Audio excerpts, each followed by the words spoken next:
Hey guys, tonight we're going to drift into a surprisingly soothing story about something that, on the surface, sounds anything but.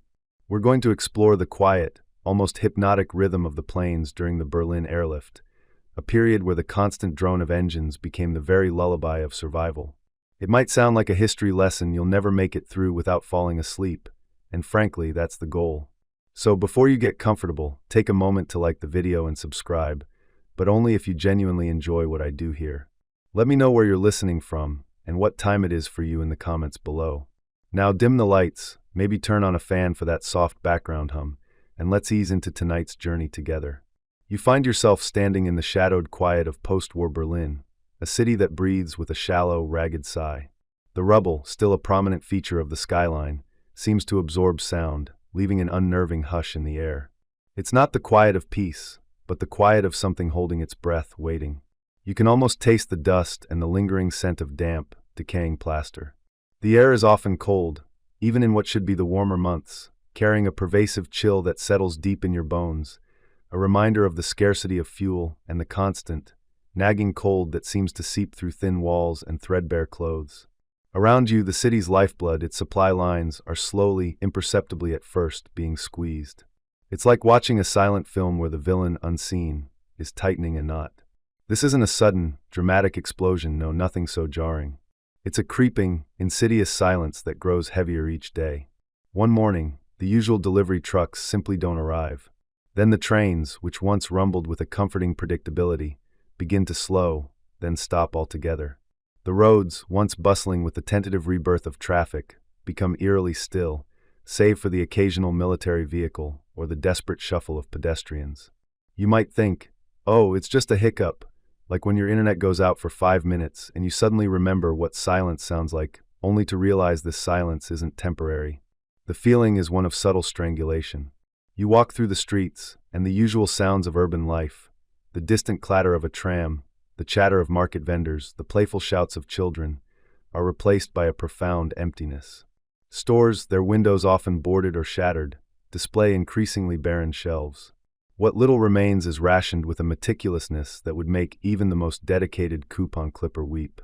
You eye a single, bruised apple in a shop window and wonder if it's worth a week's bread ration. Probably not, but the thought still lingers, a tiny, desperate spark of desire. The blockade, imposed by the Soviet Union, effectively sealed off all land and water routes into West Berlin. This was a monumental move, a political chess game played with the lives of over 2 million people as the pawns. The official date this full blockade began, for those keeping score, was June 24, 1948. Suddenly, a city that relied entirely on external supplies for its very existence was cut off, an island in a sea of Soviet-controlled territory. It's a bit like someone unplugging your fridge, freezer, and pantry all at once, then blocking your driveway so you can't get to the grocery store. Except, with actual, life-threatening consequences. The initial response among some, perhaps optimistically, was a sort of quiet disbelief. Surely this couldn't last. Surely the world wouldn't let a major city starve. But days stretched into weeks, and the silence deepened. You start to notice the subtle changes in people around you. The hurried pace of survival slows to a weary trudge. Faces become a little more drawn, eyes a little more vacant. The conversations you overhear are less about the future and more about the immediate, stark realities. Do you have any more coal? My child is coughing. We haven't had bread in 2 days. It's a quiet despair, not a loud, dramatic wail, but a deep, internal ache that permeates everything. You find yourself doing things you never imagined. You learn to stretch meager rations of potatoes and ersatz coffee, a bitter concoction often made from roasted acorns or chicory, until they barely resemble their original forms. Historians still argue whether the primary motivation behind the Soviet blockade was purely to force the Western Allies out of Berlin, or if it was also a strategic move to undermine the new West German currency, the Deutsche Mark, which had just been introduced. Whatever the reason, the impact was immediate and devastating. You might find yourself bartering a family heirloom for a sack of potatoes, or trading a treasured book for a few lumps of coal. It's a stark reminder that in times of extreme scarcity, the value of things shifts dramatically. That antique vase your grandmother cherished? Suddenly, a bag of dried lentils looks far more appealing. The quiet despair settles in like a thick fog. The usual background hum of a city, the distant traffic, the the murmur of crowds, the occasional siren, is replaced by the rustle of wind through damaged buildings and the creak of empty doors. It's the kind of quiet that makes your own footsteps sound unnaturally loud, a little too distinct on the broken pavement. You might even find yourself wishing for some noise, any noise, just to break the oppressive stillness. This isn't the tranquil quiet of a meditation retreat. Mind you, it's the unsettling quiet of a suspended animation, where life is on pause, but the clock is still ticking. Even the children, who usually possess an endless well of energy and noise, seem subdued. Their games are quieter, their laughter less frequent. You might see them playing in the rubble, kicking a makeshift ball, but their movements are slower, their faces often smudged with dirt and a weariness beyond their years. There's a particular quietness to hunger, a dull ache that saps energy and silences the boisterous spirit. It's not the dramatic, rumbling hunger you feel before lunch. It's a constant, low-grade throb, a quiet gnawing that never quite goes away. You start to understand the concept of empty calories in a whole new, terrifying way. You dream of a slice of real bread, thickly buttered, something so simple it now feels like an unattainable luxury. The very air feels heavy with unspoken anxieties. Each day brings the same questions. Will there be enough food? Will the cold finally overwhelm us? How long can this possibly last? There's no easy answer, no reassuring voice. The news, when you can get it, is often grim, filled with reports of dwindling stockpiles and the unyielding stance of the Soviets. You might find yourself hoarding a single candle, knowing that when darkness falls, it will be truly dark, a profound, enveloping blackness as power outages become more frequent and prolonged. The streetlights, if they work at all, cast long, wavering shadows, making the city feel like a stage set for a very bleak play. You try to maintain a semblance of normalcy, to go about your daily routine, but every action is now framed by the blockade. A trip to the market is a desperate scavenger hunt, not a casual errand. A conversation with a neighbor often devolves into hushed whispers about rations and rumors. It's a bit like trying to plan a lavish dinner party when your pantry is empty, your oven is broken, and the only store in town has been closed indefinitely. You can almost hear your stomach grumble in protest, a quiet, insistent reminder of the growing threat. The quiet despair is also a psychological burden. Hope, once a flickering flame, threatens to extinguish altogether. You might find yourself staring out a window at the gray sky, wondering if help will ever come, or if this silent siege will simply continue until there's nothing left but silence and shadows. The city's breath becomes shallower, each intake of air a little more strained. You feel it in your own chest, a tightness, a subtle constriction that mirrors the tightening grip around Berlin. The world outside feels distant, almost unreal, as if the city has been wrapped in a soundproof bubble, leaving you isolated with only the creeping silence for company. This isn't the dramatic, cinematic kind of struggle, but a slow, grinding attrition, played out in the quiet, empty spaces between buildings and in the hollowed-out faces of its people. You're still there, aren't you? In the quiet, shadowed corner of post-war Berlin. Feel the chill seep into your bones, not just from the damp air, but from something far more insidious, the creeping silence. It's not the silence of peace, mind you, but the heavy, suffocating quiet that descends when a city's very breath is being slowly, methodically squeezed out. Think of it like that moment when you're watching a suspenseful movie, and the background music just stops. Everything goes quiet, and your gut clenches because you know something is coming. That's Berlin in the summer of 1948. The blockade, you see, wasn't a sudden, cataclysmic explosion. It was far more subtle, a tightening grip that felt less like a punch and more like a slow, deliberate squeeze. Imagine, if you will, that you're trying to make a cup of tea, and you reach for the sugar, but the jar is just lighter than you remember. Then the milk carton feels suspiciously empty. And then the kettle doesn't even have water. It's that kind of gradual, dawning realization that something is profoundly, fundamentally wrong. One day the trains just stopped.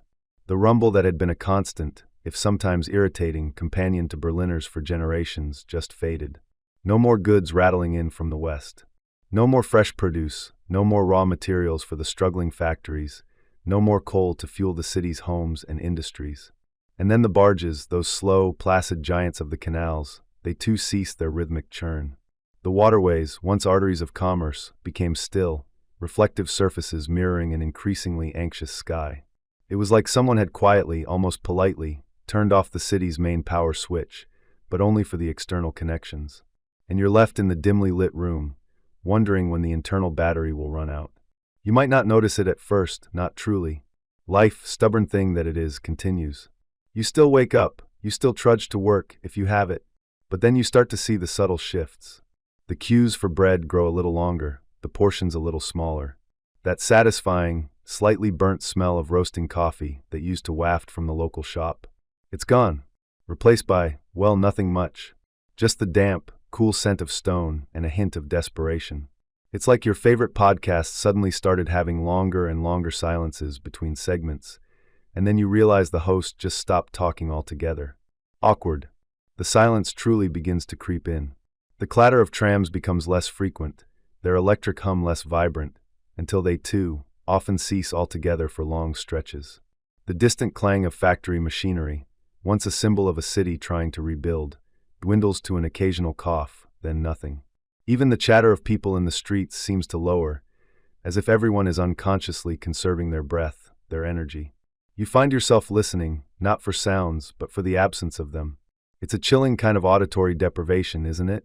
As if the city itself is holding its breath, waiting. And it wasn't just the lack of sounds, but the lack of things. Imagine your pantry, your fridge, your entire home, slowly, inexorably emptying out. You start making do. One potato becomes a meal. A single lump of coal becomes a luxury. The light from a solitary candle becomes a beacon. The mainstream historical fact here is stark. By June 24, 1948, the Soviet Union had effectively severed all land and water access to West Berlin, trapping over 2 million civilians and 200,000 Allied soldiers. This wasn't a minor inconvenience. It was a deliberate, calculated move to force the Western Allies out of the city, a high-stakes geopolitical poker game played with the lives of ordinary people as chips. You walk through the marketplace, and where there were once vibrant stalls overflowing with fresh produce, now there are just a few sad-looking cabbages, perhaps some wilting potatoes, and the occasional piece of bread that looks like it's seen better days, probably several decades ago. The prices? Astronomical, if you even have the right currency, which, thanks to the recent currency reform that sparked this whole mess, is also a problem. It's like trying to buy a new smartphone with only arcade tokens. Good luck with that. The city's breath becomes shallow, not just metaphorically but literally. The air grows colder as coal supplies vanish. People burn anything they can find, old furniture, salvaged wood, even their own books, their own memories, just to generate a flicker of warmth against the encroaching chill. Can you imagine burning your favorite novel just to keep your fingers from freezing? It's a grim calculus where the value of a story is weighed against the immediate need for survival. And you quickly learn that warmth, when it's scarce, becomes the most profound luxury. Food, of course, is the most immediate concern. The official rations, already meager, become even more unreliable. You find yourself meticulously dividing a single potato, a sliver of margarine, a handful of flour. Every crumb, every drop, every calorie becomes precious. The hunger isn't a sudden, sharp pain, it's a constant, dull ache, a background hum in your stomach that never quite goes away. It's the kind of hunger that makes you dream of simple things, a warm slice of bread, a full glass of water, a quiet moment where your stomach isn't performing a mournful symphony. And then there's the darkness. With coal for power plants dwindling, electricity becomes a rare commodity. The streetlights dim, then flicker, then die. Your home, once illuminated by the soft glow of a lamp, plunges into an oppressive gloom after sunset. You learn to navigate by memory, by touch, by the faint, diffused light from a neighbor's carefully guarded candle. The city, once a vibrant tapestry of light, recedes into shadow, a silhouette against a star-dusted sky that feels impossibly vast and uncaring. It's like your Wi-Fi just went out, permanently, and you're left with nothing but a book and the eerie silence of the night. Pretty radical, right?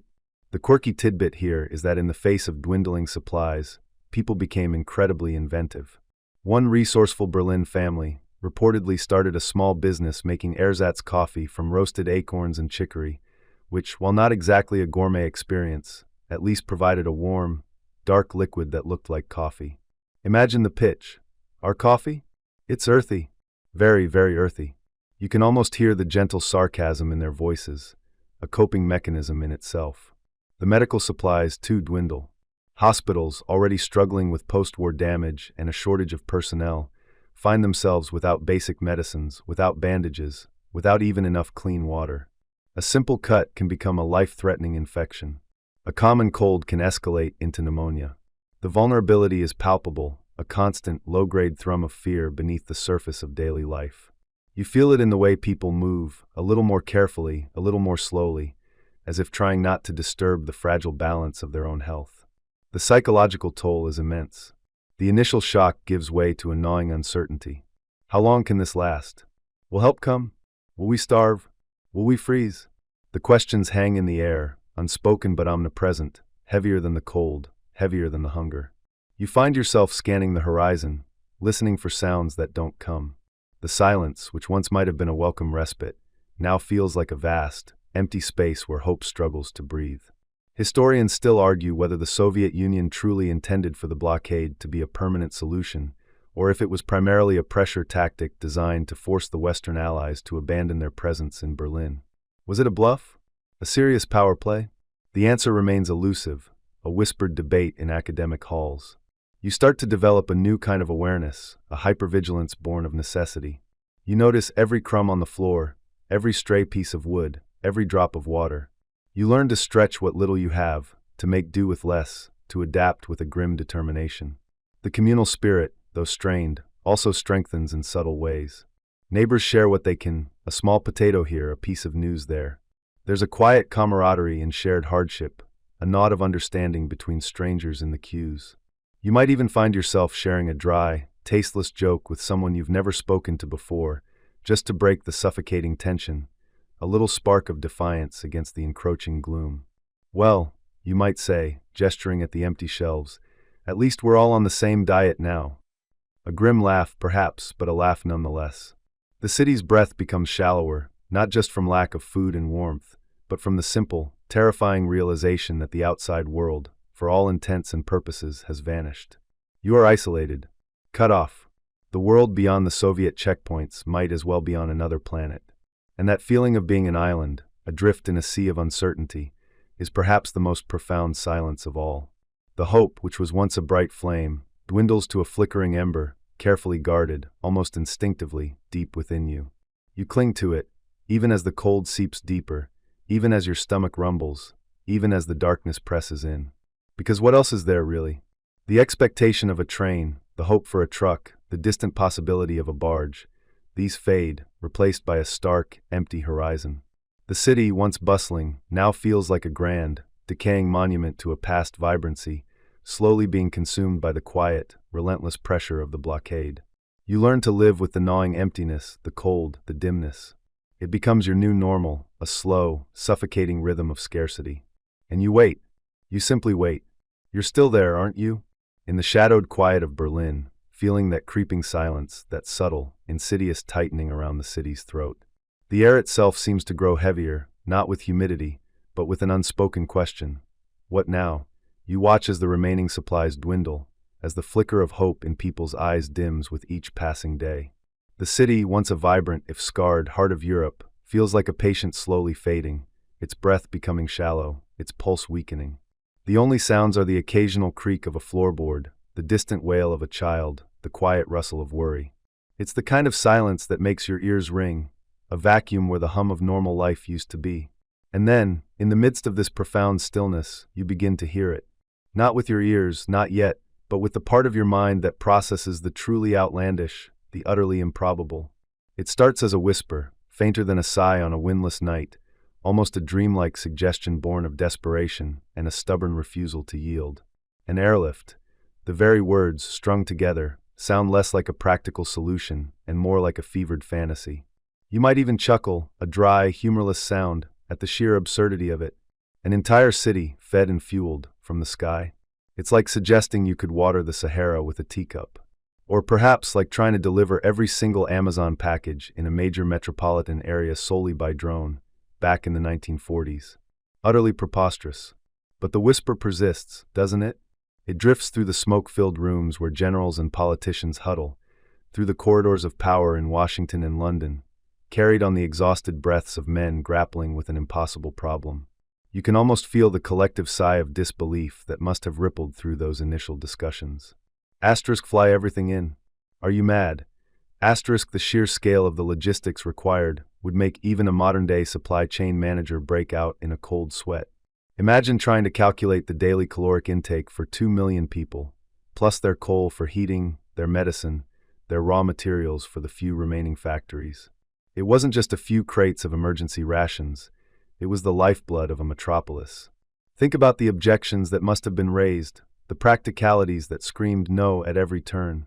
Where would the planes come from? Many were still in storage, or needed extensive maintenance after years of war. How many flights would it take? Thousands daily, perhaps hourly. What about the weather? Berlin's skies were notorious for fog and storms, especially in winter. It felt less like a viable plan, and more like a desperate gambler pushing all his chips on a single, improbable card. You can almost hear the nervous coughs, the shuffling of papers, the clearing of throats as the idea, so outlandish, was first floated. It was the kind of proposal that, if you weren't facing total catastrophe, would earn you a polite suggestion to perhaps get more sleep. Yet, this wasn't a normal situation. This was post-war Berlin, a city teetering on the brink. And in such moments, the impossible often becomes the only possibility left. The initial whispers coalesced, not into a roar but a hesitant murmur. You can picture it.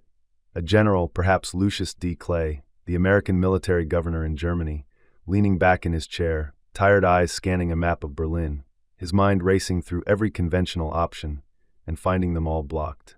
Then perhaps a fleeting thought, a quiet suggestion from a junior officer, or even a moment of inspiration born of sheer frustration. What if we just flew everything in? This wasn't a sudden, blinding flash of genius.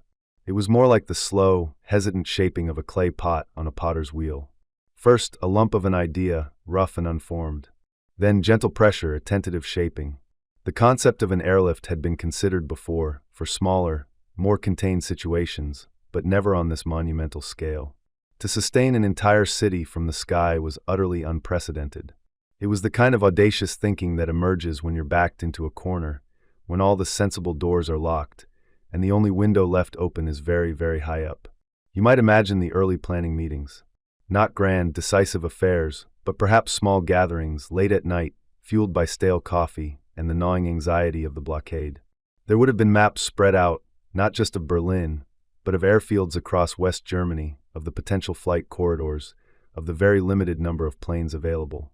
You can almost hear the scratching of pencils on pads, the soft murmurs of calculations, the low drone of discussion as the seemingly impossible notion began to take slow, hesitant shape. It was a process of elimination, really. Blockade by land? Check. Blockade by water? Check.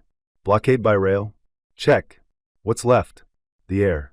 And so, the whisper became a consideration. One mainstream historical fact that underscores this period of hesitant shaping is General Lucius D. Clay's pivotal role.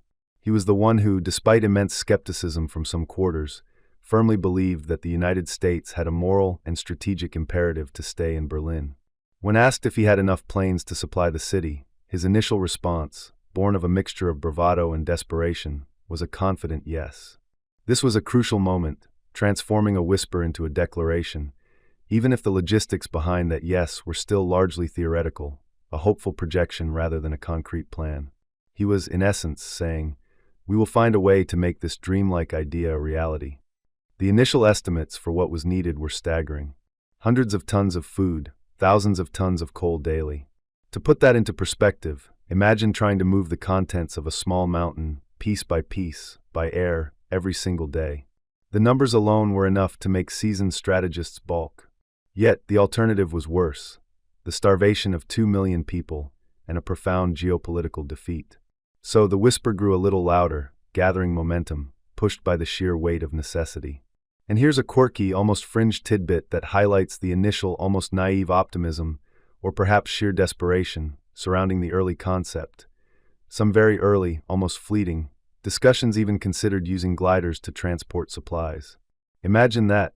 Silent, unpowered craft, relying purely on air currents, trying to ferry tons of coal into a besieged city.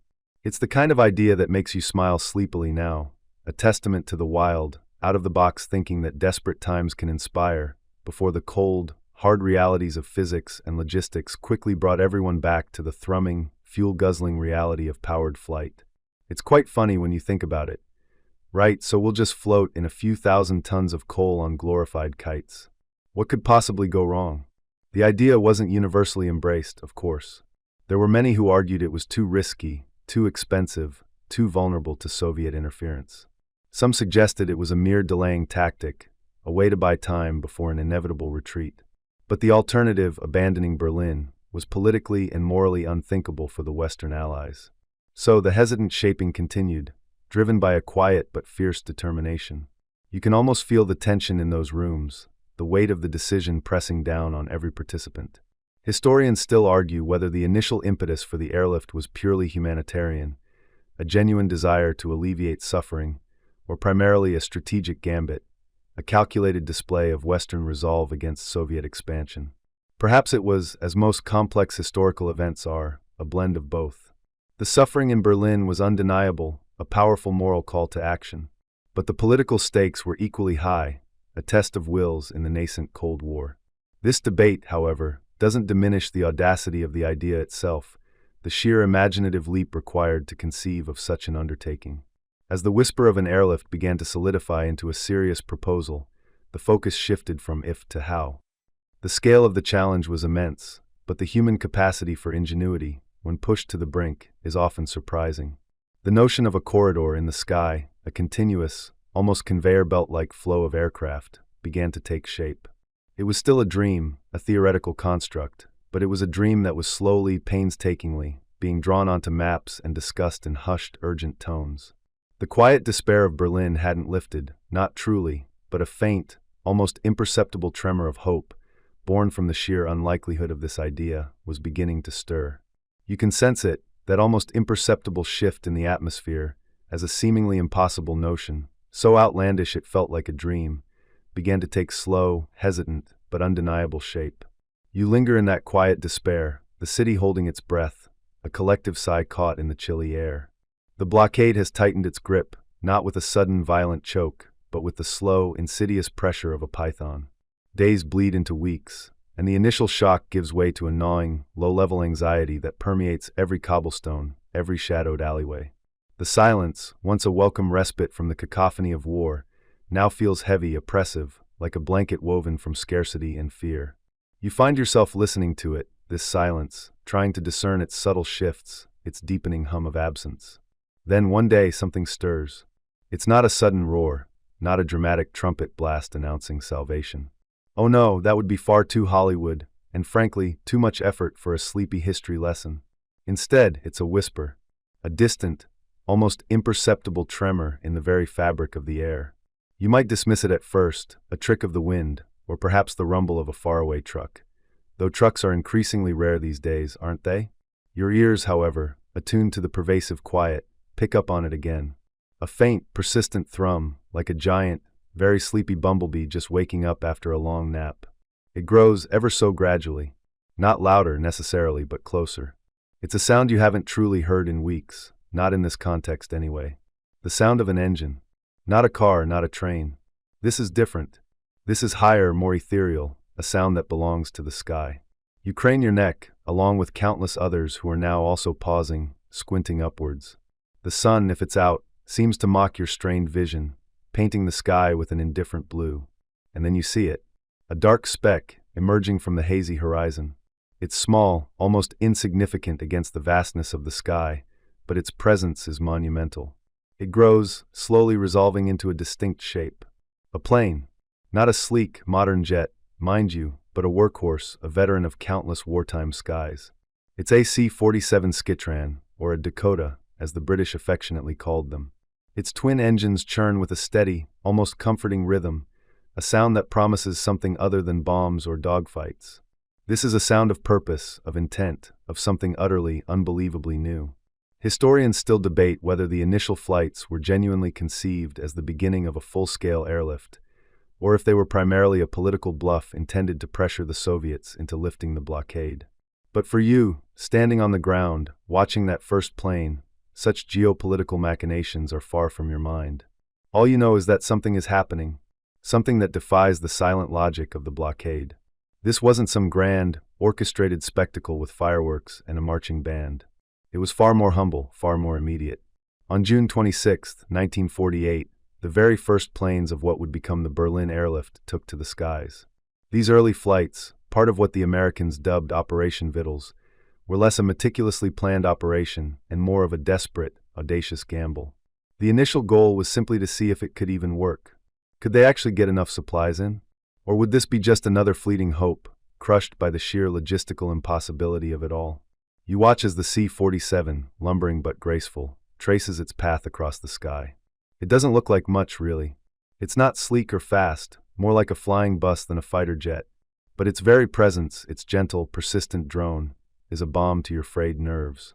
It's a quiet rebellion, a middle finger extended to the silent, suffocating blockade. You almost expect it to drop something dramatic, a banner perhaps, or a giant "We're here" sign. Instead, it just flies, with an unassuming dignity that is almost comical given the stakes.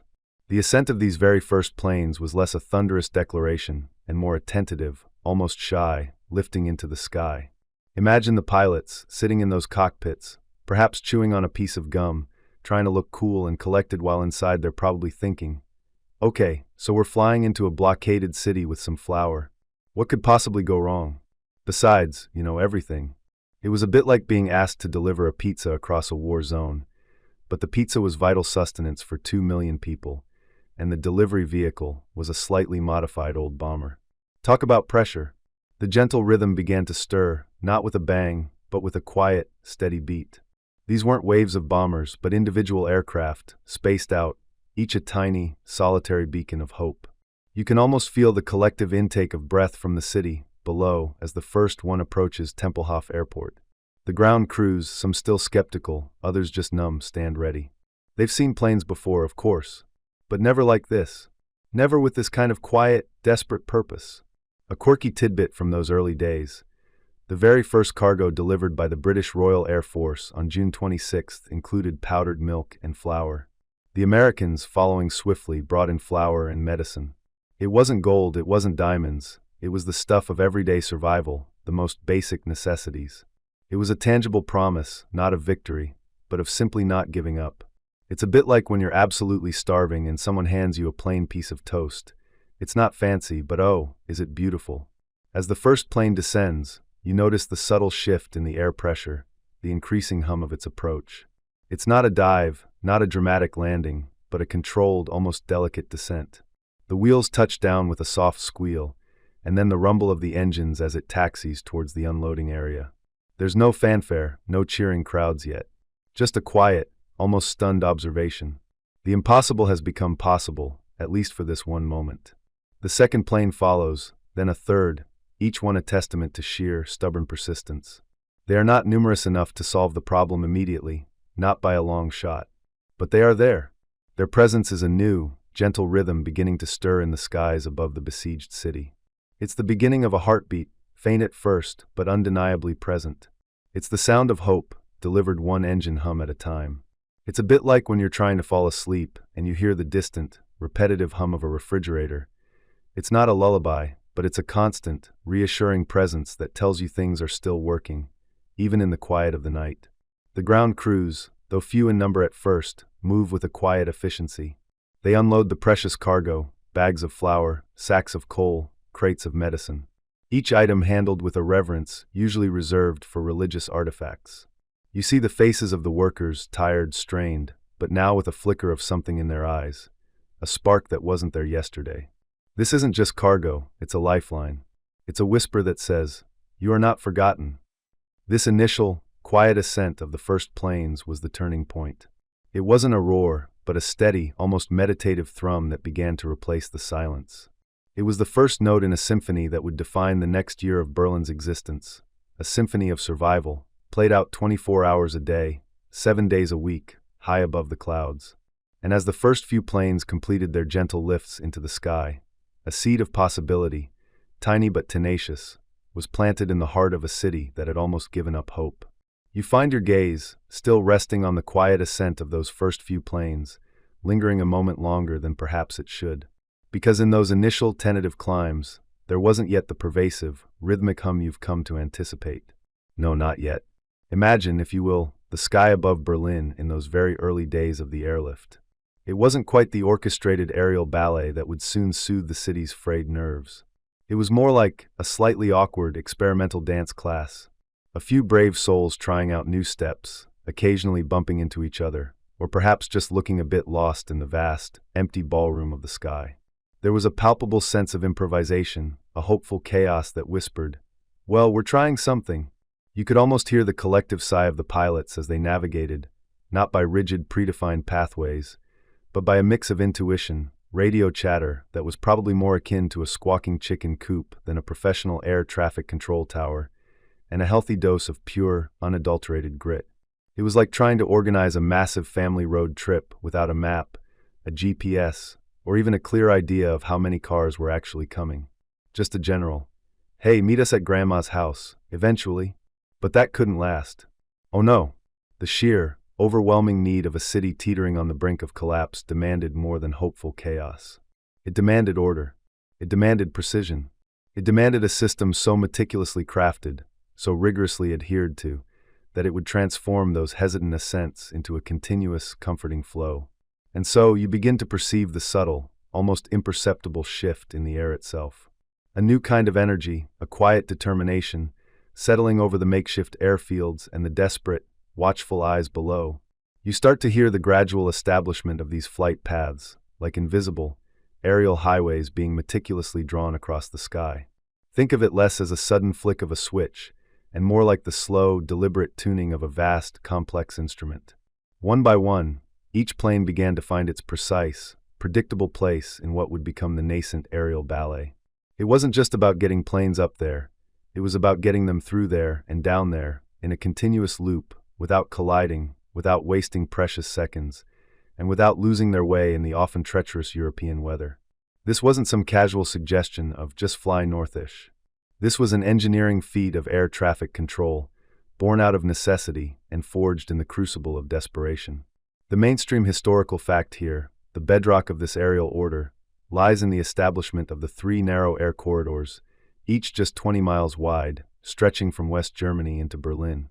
Imagine them, one from Hamburg in the north, one from Hanover in the center, and one from Frankfurt in the south. These weren't just lines on a map, they were the very arteries of Berlin's survival, and every single plane, every single pilot, had to adhere to them with an almost religious devotion. It was like having 3 very strict, very narrow lanes on the Autobahn, but for airplanes, and if you swerved out of your lane, you weren't just getting a ticket, you were potentially causing a catastrophic pileup over a besieged city. No pressure, right? The genius, and perhaps the slightly unnerving part, was how they managed the sheer volume. They implemented what became known as the block system, or the stacking method. Picture this. Planes would enter their designated corridor, flying at specific altitudes, spaced just minutes apart. Imagine the air above Berlin becoming a colossal, invisible staircase, with planes descending step by step, each arriving at the Berlin airports at precisely timed intervals. It was like a giant, aerial conveyor belt, delivering life-sustaining supplies with clockwork precision. If a plane was late, even by a minute, it threw off the entire delicate rhythm. It was a logistical nightmare that became a logistical triumph, proving that even under immense pressure, humans can make incredibly complicated things run with an almost boring efficiency. You might even say it was the original set-it-and-forget-it system, except for the tiny detail that if you forgot it, people starved. So, maybe not quite forget it. The pilots, bless their weary souls, became less like daring adventurers and more like highly disciplined bus drivers on a celestial route. Their job wasn't to perform daring aerial maneuvers. It was to fly a straight line, at a precise altitude, at a specific speed, and arrive exactly on time. Every single time. It was the kind of repetitive work that would drive most modern pilots, used to varied routes and sophisticated automation, absolutely bonkers. But for the Berlin Airlift pilots, this monotony was their contribution to a miracle. They became living, breathing, flying metronomes, ticking off the seconds, minutes, and hours of Berlin's continued existence. Now for a slightly quirky, perhaps fringe tidbit that illuminates the human ingenuity behind this aerial ballet. How did they guide these planes, especially in the notoriously terrible European weather, when GPS was still the stuff of science fiction novels? They relied heavily on something called ground-controlled approach, or GCA radar. This wasn't a system where the pilot saw a screen. Oh no, this was a system where a skilled operator on the ground, watching a radar screen, would literally talk the pilot down, giving precise verbal instructions. Turn left 5 degrees, descend at 500 feet per minute. You are slightly high, correct, you're heading 2 degrees right. It was like having a very calm, very patient voice in your ear, guiding you blind through a thick fog, relying entirely on trust and the precision of a few radio waves. It was the ultimate backseat driver, except this one was saving lives. Imagine the sheer mental fortitude needed by both the pilot, trusting a disembodied voice in the clouds, and the ground operator, bearing the immense responsibility of guiding a fully laden aircraft safely to Earth, purely by instruction. It was a testament to human connection and communication, long before video calls or emojis. Historians still argue whether the early establishment of these precise flight paths was more a triumph of foresight and meticulous planning, or a desperate, iterative improvisation under immense pressure. Was there a grand master plan laid out on day one, or did they simply try something, see what broke, fix it, and repeat until the system hummed? The truth, as always, probably lies somewhere in the middle, a messy, brilliant blend of both. It was certainly not a plug-and-play solution. There were countless adjustments, countless late-night meetings, countless moments of frustration and breakthrough. But out of that crucible, this incredibly precise, predictable system emerged. The sound, you realize, also began to change. No longer the sporadic roar of individual engines, but a blending, a layering of sound. The deep hum of one plane fading slightly as another, just minutes behind, began to assert its presence. It became a continuous sonic tapestry, woven from the distant thrum of incoming aircraft, the closer rumble of those overhead, and the receding drone of those that had just departed. It was like living inside a giant, benevolent washing machine, perpetually cycling through its rinse cycle, offering a constant, low-frequency presence. If you were a Berliner during this time, you could probably tell what time it was just by the subtle shifts in the engine orchestra, a kind of auditory clockwork that replaced the old church bells. 3:17 p.m., time for the next C-54 to fly directly over my chimney. This gradual establishment of the steady aerial flow wasn't just about logistics, it was about psychology. Every time a plane arrived on schedule, every time the familiar drone filled the sky, it was a quiet, unspoken promise being fulfilled. A promise that Berlin was not forgotten. A promise that help was on its way. A promise that the world, through these monotonous, life-saving rhythms, was keeping its word. The nascent aerial ballet, once a hesitant shuffle, was now a full-blown, mesmerizing performance, its dancers moving with an almost supernatural precision, each finding its precise, predictable place in the grand, life-saving design. You've settled into the hum, haven't you? That pervasive, deep thrum that became Berlin's new heartbeat. It's a comforting blanket, a lullaby of perseverance. But even the most beautiful symphony has its dissonances, its moments of quiet, persistent challenge. And in the unfolding narrative of the Berlin Airlift, that challenge often came not from a visible enemy, nor from a sudden, catastrophic event, but from something far more subtle, more insidious in its relentless presence, the weather. Imagine, if you will, waking up day after day to the same muted palette. Not the dramatic, cinematic thunderstorms that rip through the sky with a grand, terrifying flourish, but the kind of weather that just is. It's the soft, persistent challenge of the drizzle that never quite stops, the low-hanging clouds that kiss the rooftops with a damp, clammy breath, the fog that rolls in like a sleepy, uninvited guest and decides to stay for an indeterminate amount of time. This wasn't a battle fought with thunderous roars and flashes of lightning. It was a quiet, almost polite war of attrition, where the enemy was merely atmospheric moisture and temperature. You feel it in your bones, don't you? That damp chill that seeps into everything, clinging to your clothes, your hair, even your very thoughts. It's the kind of weather that makes you want to curl up with a warm beverage and a good book, not send hundreds of planes through the sky every single day, on the dot like clockwork. But clockwork they had to be, even when the clock face was obscured by a thick, soupy mist. Think of the pilots. Their routine, which you'll soon follow in more detail, was a loop of comforting predictability. Takeoff, flight, landing. But within that loop, the weather was the constant, unpredictable variable that nonetheless became predictable in its unpredictability. It was almost like that one friend who always says they're 5 minutes away, but you know good and well means sometime this century.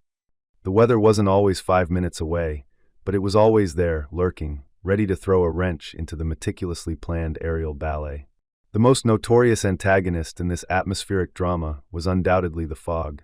Not just any fog, mind you, but the kind of dense, pea-soup fog that could make you feel as though you were piloting a plane through a giant bowl of lukewarm gruel. Visibility would drop to mere feet, sometimes even less.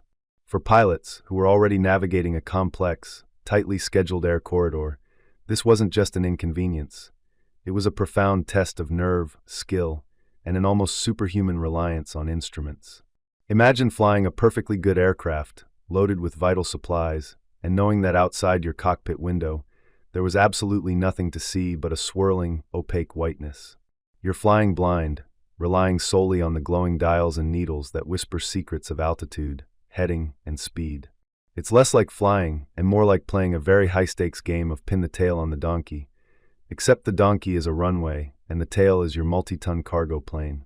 This wasn't a once-a-week occurrence, it was a persistent, often daily reality. Historians still argue whether the continuous psychological strain of low-visibility flying, rather than specific accidents, was the greatest long-term challenge for pilot morale during the airlift. It's a valid question, isn't it? The sheer monotony of battling the same unyielding atmospheric conditions, day in and day out, can be far more draining than a single dramatic crisis. It's like having an eternally dripping faucet in your kitchen, not a flood, but that constant drip, drip, drip that slowly, inexorably drives you mad. And then there was the rain.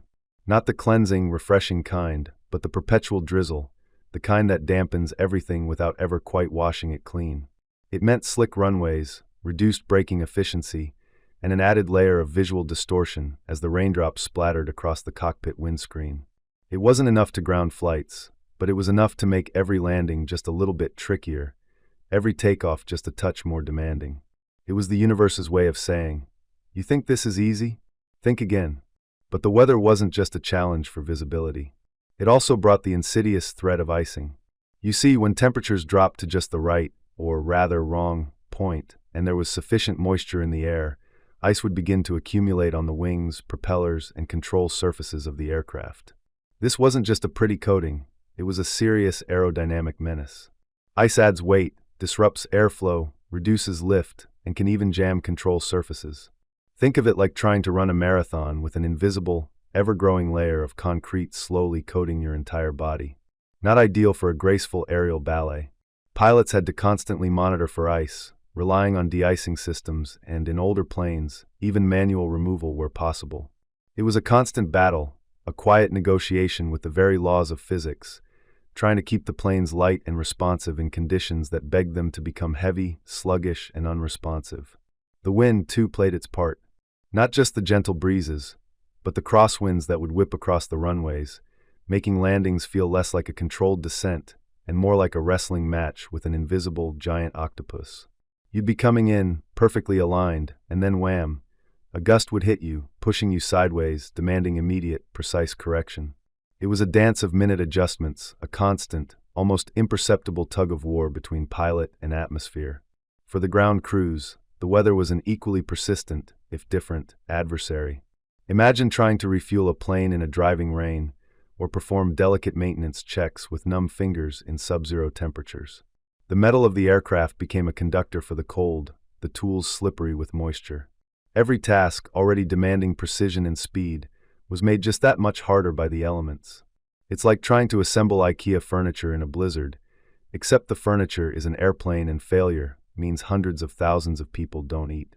A quirky tidbit that illustrates this relentless struggle asterisk to combat the fog, particularly at Tempelhof Airport, the British developed and implemented a system known as the FIDO, Fog Investigation and Dispersal Operation System, which involved burning massive amounts of petrol in pipelines along the runways to literally burn off the fog.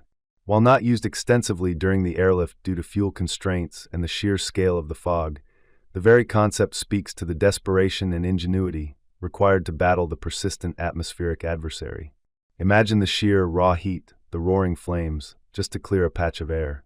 It's like trying to dry your hair with a flamethrower. Perhaps effective, definitely dramatic, and certainly a testament to the fact that they were willing to try almost anything. The impact of this soft, persistent challenge was profound. It meant delays. It meant diversions. It meant that on particularly bad days, the carefully orchestrated flow of planes would stutter, the rhythm momentarily broken. Imagine the anxiety below as the familiar hum diminished, or worse, vanished for a time. Every hour of delay meant less coal for warmth, less flour for bread, less medicine for the sick. The weather wasn't just a meteorological phenomenon, it was a direct threat to survival, a silent partner in the blockade's grim game. Yet, despite this constant, predictable element of resistance, the airlift continued. The pilots learned to fly by instruments with an almost uncanny precision, relying on ground-controlled approach, GCA, systems that talked them down through the thickest soup. Controllers on the ground, peering at radar screens, became the eyes of the pilots, guiding them inch by agonizing inch to the runway. It was a testament to human adaptability, a quiet defiance against the elements. They didn't defeat the weather, they simply learned to live with it, to dance around its whims, to accept its presence as another monotonous, yet critical, part of the daily grind. You begin to understand, don't you, how something as seemingly innocuous as a persistent drizzle or a patch of fog could become such a formidable foe. It wasn't the kind of foe that you could bomb or negotiate with. It simply was. And the response wasn't a grand, heroic charge, but a quiet, almost meditative acceptance, a continuous, subtle adjustment to the ever-present conditions. It's like that one piece of furniture in your house that you constantly bump your shin on. You don't get rid of it, you just learn to walk around it with a bit more grace and a lot more grumbling. This constant negotiation with the weather became part of the rhythm itself. The pilots would brief on it, anticipate it, curse it under their breath, and then fly through it anyway. The ground crews would bundle up, shiver, and work through it anyway. The people of Berlin below would listen to the drone, hoping it wouldn't falter, understanding that even the most perfect clockwork could be slowed by the invisible hand of the atmosphere. The mainstream historical fact here is undeniable. Weather was the single biggest operational impediment to the airlift's efficiency and safety, with fog, low clouds, and icing conditions accounting for the vast majority of flight cancellations, delays, and tragically, some of the accidents. For instance, the infamous Black Friday, on November 26, 1948, saw severe weather conditions, including heavy fog and icing, contributing to multiple crashes and near misses, forcing a temporary cessation of flights and highlighting the immense dangers. It was a stark reminder that even with incredible human ingenuity, nature always has the final say, or at least a very loud opinion. So as you listen to the soothing drone, imagine it not just as the sound of engines, but as the sound of human persistence against the soft, relentless resistance of the clouds, the mist, the ice, and the wind. It's the sound of a quiet battle, fought not with explosions, but with patience, precision, and an unyielding commitment to a rhythm that simply could not be broken, no matter how much the sky tried to nudge it off course. It's a testament to the fact that sometimes the greatest challenges are not the loudest ones, but the ones that just keep on coming. And the greatest victories are won not by overwhelming force, but by quiet, continuous adaptation. Now lean in a little closer, if you will. Let the world outside fade, and just for a moment listen. Not to my voice, not to the gentle rustle of your blankets, but to something deeper, something that began to permeate the very air of Berlin, a low, persistent thrum that would become the city's new, strange, mechanical heartbeat. You begin to notice it, this pervasive, deep hum of engines. At first, perhaps it's just a distant murmur, a faint vibration in the air, barely distinguishable from the lingering echoes of war's cacophony. But as the aerial ballet solidifies, as the planes find their relentless rhythm, that murmur grows, solidifying into a constant, low-frequency presence. It's not a roar, not an aggressive blast of sound meant to startle or alarm. No, this is different. This is a drone. Imagine, if you will, living in a city that, for months, has been held in a suffocating silence, a silence punctuated only by the gnawing anxiety of dwindling resources. Then slowly, almost imperceptibly at first, a new sound enters the stage. It's the sound of power, yes, but a controlled, predictable power. It's the sound of the radial engines of the C-54 Skymasters, the true workhorses of the airlift, each with its distinctive 4 engines, churning away tirelessly. These weren't just any planes, these were the very breath of the city, and their engines, their very being, became the soundtrack to survival. You can almost feel the air itself begin to vibrate, a subtle tremor through the very ground beneath your feet, up through the soles of your shoes, into the foundations of the buildings. It becomes a part of the ambient noise, like the distant hum of a refrigerator that you only notice when it stops. Only this refrigerator is the size of a very large house and flies overhead every few minutes. At first, you might find it peculiar, a little intrusive, perhaps. Who wants to live under a constant mechanical purr? It's not exactly the chirping of birds or the gentle lapping of a lake. It's the sound of internal combustion, multiplied by hundreds of engines, day in and day out. But then something shifts. Your brain, ever the adaptive marvel, begins to process this sound not as noise, but as information, as reassurance. It's a lullaby for a city on the brink. You find yourself listening for it, unconsciously at first. Is it there? Yes. Good. The hum continues. And with that, a tiny, almost imperceptible sigh of relief escapes your lips. This isn't just a sound you hear with your ears. It's a sound you feel in your bones. It vibrates through the glass in your windows, through the wooden frames of your doors, through the very cutlery in your kitchen drawers. It wraps around the city like a sonic blanket, a low-frequency embrace. For Berliners, the rhythmic thrum of those engines became as familiar as their own heartbeat. In fact, it became the city's heartbeat. A steady, unwavering pulse of life, delivered from the skies. It was the antithesis of the silent, suffocating grip of the blockade. The blockade was silence and absence. The airlift was sound and presence. Think of it like this. Have you ever used a white noise machine to sleep? Or perhaps put on a fan? That steady, unchanging sound, initially just background noise, somehow becomes essential. It blocks out the sharp, sudden noises that might startle you awake. It creates a cocoon of sound, a predictable, comforting envelope. The hum of the Berlin Airlift was the ultimate, citywide white noise machine, custom-built for an entire populace teetering on the edge. It drowned out the anxious whispers of hunger, the chilling silence of empty shelves, the fear of what tomorrow might bring. Instead, it offered the soft, persistent promise of more. More coal, more flour, more hope. And here's where the gentle sarcasm might just creep in. Who knew that the relentless, monotonous drone of hundreds of aircraft engines could be so profoundly zen? It's truly a testament to the human spirit's capacity for adaptation, that what might, in other circumstances, be considered an environmental nuisance of epic proportions, became a source of profound psychological comfort. Imagine trying to sleep without it after a few months. You'd probably lie awake, straining to hear the familiar thrum, feeling an odd, unsettling void in the air, like forgetting to turn on your favorite sleep podcast. Historians still debate whether the constant sonic presence was merely a byproduct of the operation, or if its psychological effect was a deliberate, if unstated, component of the airlift's success in maintaining morale. Was it an accidental lullaby or a brilliant, if unintended, stroke of genius? Regardless, its effect was undeniable. You might even find yourself, on particularly quiet nights, humming along to it, or unconsciously tapping your foot to its rhythm. It was a sound that you could literally set your watch by, a constant reminder that the world had not forgotten you, that help was literally perpetually on its way. It wasn't just a general hum either. People became attuned to the specific nuances. The rumble of the larger C-54s was distinct from the slightly different pitch of the C-47 skitrans, which, while less common on the main routes, still contributed to the symphony. It's like being able to tell the difference between your neighbor's car and your own, just by the sound of the engine turning over. Berliners, young and old, developed an almost uncanny ability to differentiate between the various aircraft types just by the sound of their approach and departure. They could tell if it was a smaller plane, perhaps carrying a specialized load, or one of the big boys, bringing in tons of crucial supplies. This was a quirky tidbit of the time. Children, especially, would learn to identify the planes by their unique engine sounds, turning what could have been an oppressive noise into a kind of aerial identification game. "Oh, that's a Skymaster, Mum. We'll have coal soon."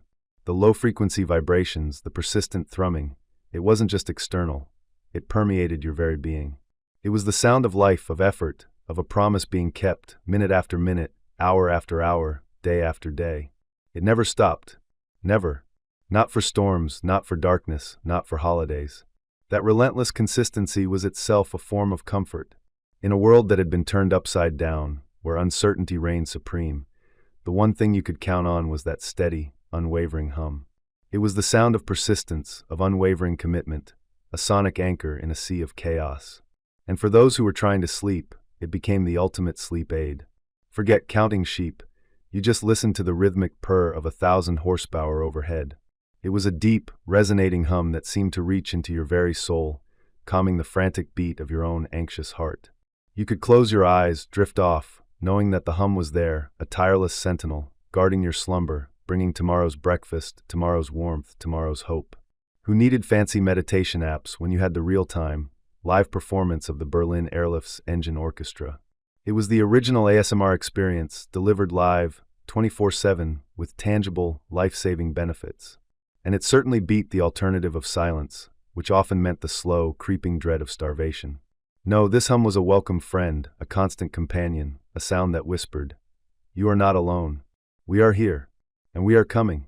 Now, as the pervasive, deep hum of the engines begins to truly settle into the very marrow of the city, becoming its new, albeit mechanical, heartbeat, your attention, gentle listener, drifts from the vast expanse of the sky.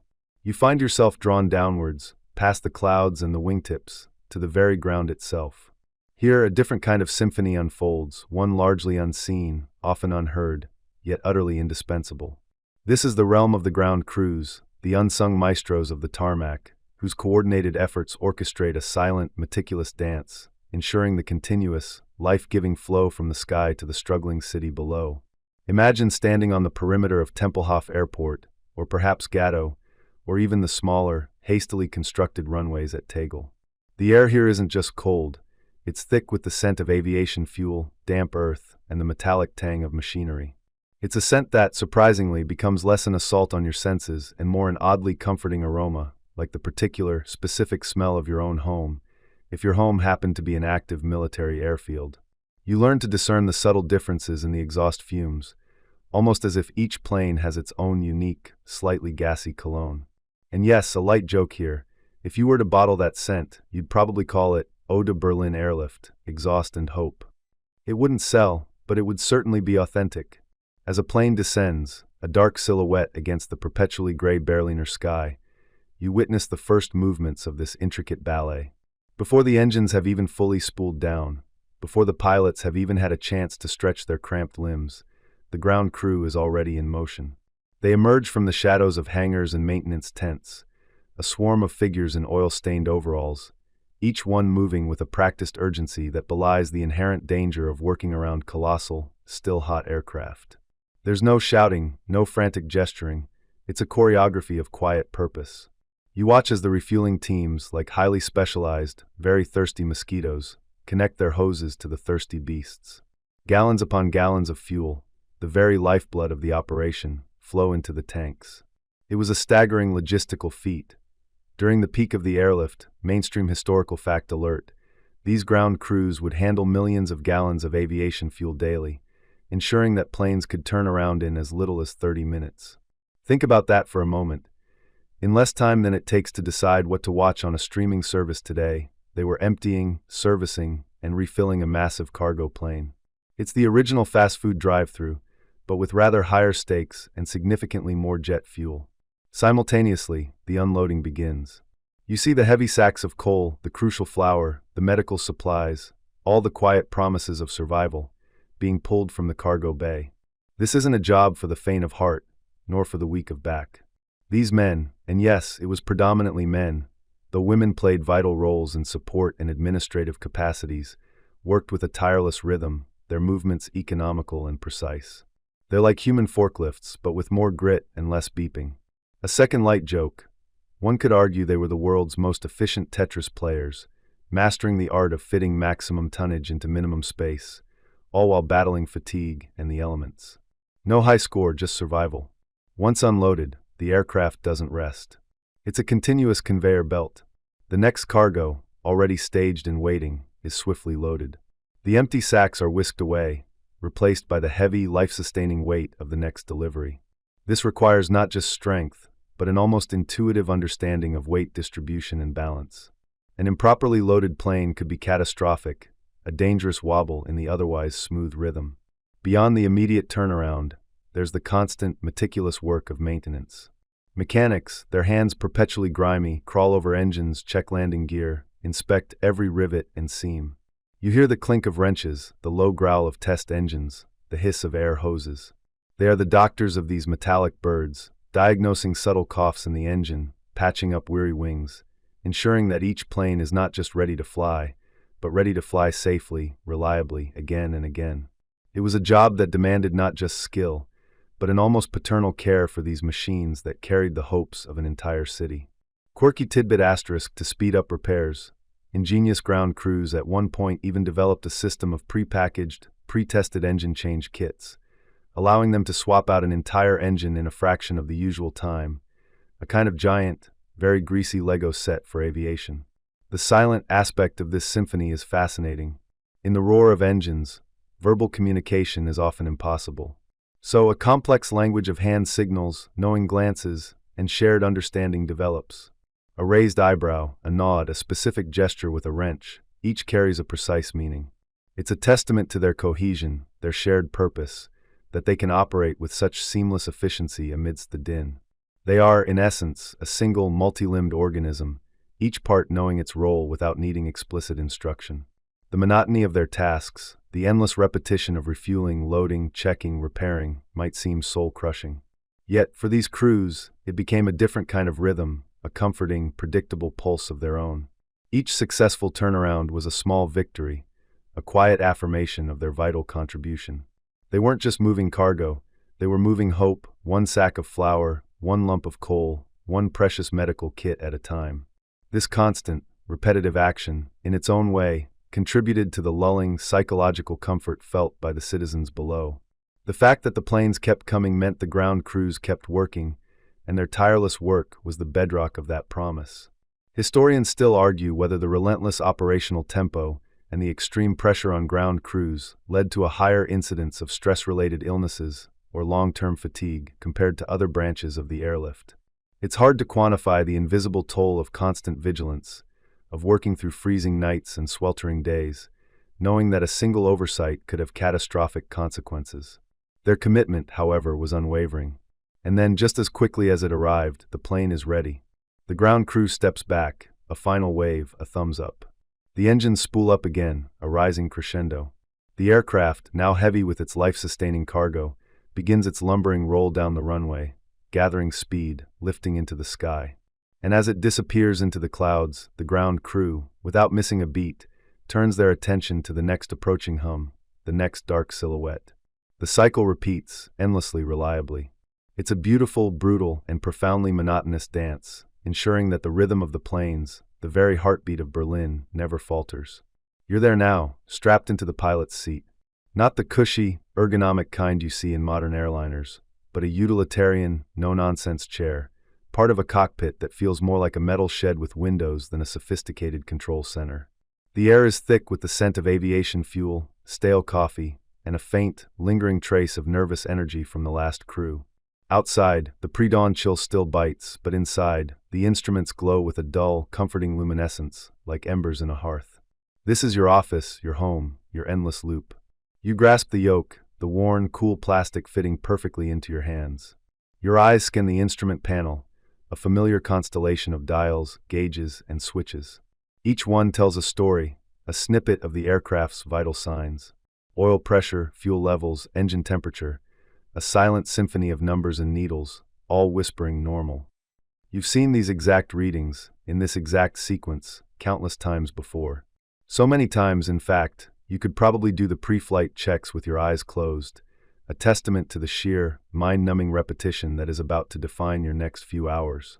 It's like setting up your morning coffee machine, but if your coffee machine weighed 40,000 pounds and carried the hopes of a starving city. The engines cough to life, a deep, guttural rumble that vibrates through the floor, up your legs, and into your very bones. It's a sound that has become as ubiquitous as your own heartbeat, a low-frequency hum that promises both departure and, eventually, return. You taxi slowly, deliberately, towards the runway, following the ghostly red and green lights that pierce the lingering darkness. The ground crew, a blur of motion and hand signals, guide you with practiced ease. They know your rhythm, just as you know theirs. There's a nod, a wave, a silent understanding passing between you, an acknowledgement of the shared, relentless dance. At the runway threshold, you pause. A final check. Flaps, trim, controls, all set. You take a deep breath, perhaps a yawn escapes, but your focus is absolute. This moment of stillness, before the surge of power, is a tiny island in the vast ocean of repetition. Then the tower clears you. C-54, cleared for takeoff. The voice crackles, disembodied, yet it's the cue you've been waiting for. You push the throttles forward. The engines roar, a crescendo of power that shoves you back into your seat. The plane shudders, then begins to roll, slowly at first, then gathering momentum with an almost ponderous grace. The runway lights blur into streaks. The ground rushes past the windows, a fleeting landscape of concrete and grass. You feel the subtle lift beneath the wings, the plane straining against gravity, eager to shed the Earth's embrace. Nosewheel lifts, then the main gear. You're airborne. The world outside transforms. Below, the city lights twinkle, a scattered handful of diamonds on a velvet cloth, slowly receding. Above, the sky is a canvas of ever-changing hues, from the deep indigo of pre-dawn to the soft pastels of sunrise. You climb steadily, maintaining your precise altitude, your eyes flicking between the altimeter and the horizon. This isn't a joyride. This is a meticulously choreographed aerial ballet, where every participant must maintain their exact position, their precise speed, their pre-assigned altitude. At its peak, a plane landed in Berlin every 3 minutes, a staggering testament to the precision and volume of this aerial lifeline. Imagine trying to coordinate rush-hour traffic if every car was a plane and had to land perfectly on a single street. It's a logistical marvel, truly. The flight itself settles into a rhythm. The omnipresent hum of the engines becomes a lullaby, a constant companion that fills the cockpit. You adjust the trim, make minor course corrections, and monitor the instruments. The clouds drift by, sometimes below, sometimes beside, sometimes engulfing you in a soft, cottony embrace. You see the same cloud formations, the same patches of clear sky, the same distant landmarks, day after day, flight after flight. It's like watching the same episode of a very long, very quiet documentary on repeat. You know the script, you know the plot twists, usually just another patch of fog, and you know exactly how it ends, with a gentle thud on the tarmac. You might even find yourself silently narrating the flight to yourself, just to break the monotony. And here, folks, we see the majestic cumulus cloud, looking exactly as it did yesterday. Truly breathtaking. You might find yourself humming a tune, or mentally composing a grocery list, or even, if you're particularly sleep-deprived, having an imaginary conversation with a talking squirrel in the co-pilot's seat. The sheer, unyielding repetition can play tricks on the mind. Some pilots found solace in meticulously organized checklists, not just for safety, but as a form of ritual.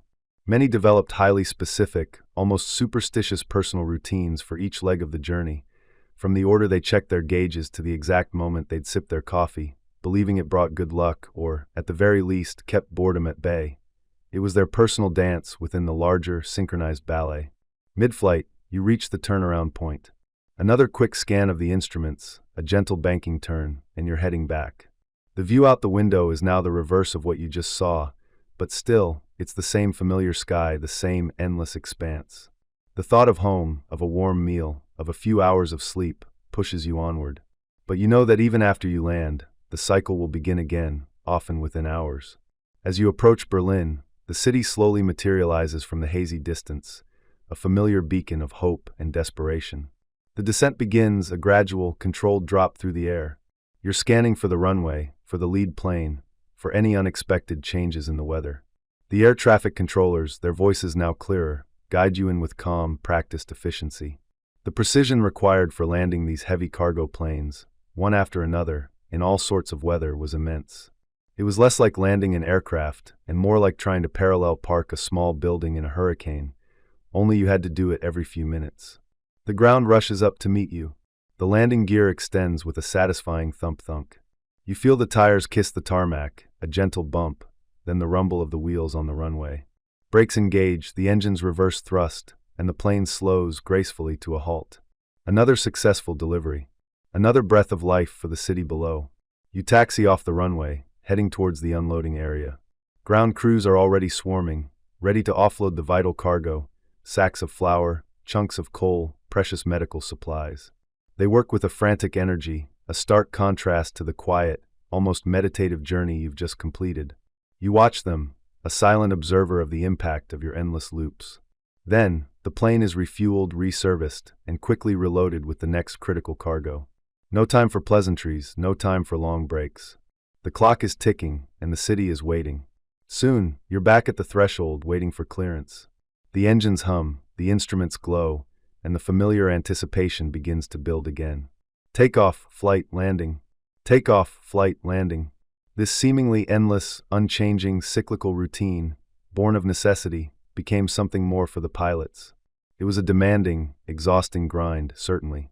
But it also offered a strange, almost hypnotic comfort. The predictability of it, the absolute clarity of your mission, the knowledge that every single repetitive action you performed directly contributed to saving lives. It created a unique sense of purpose.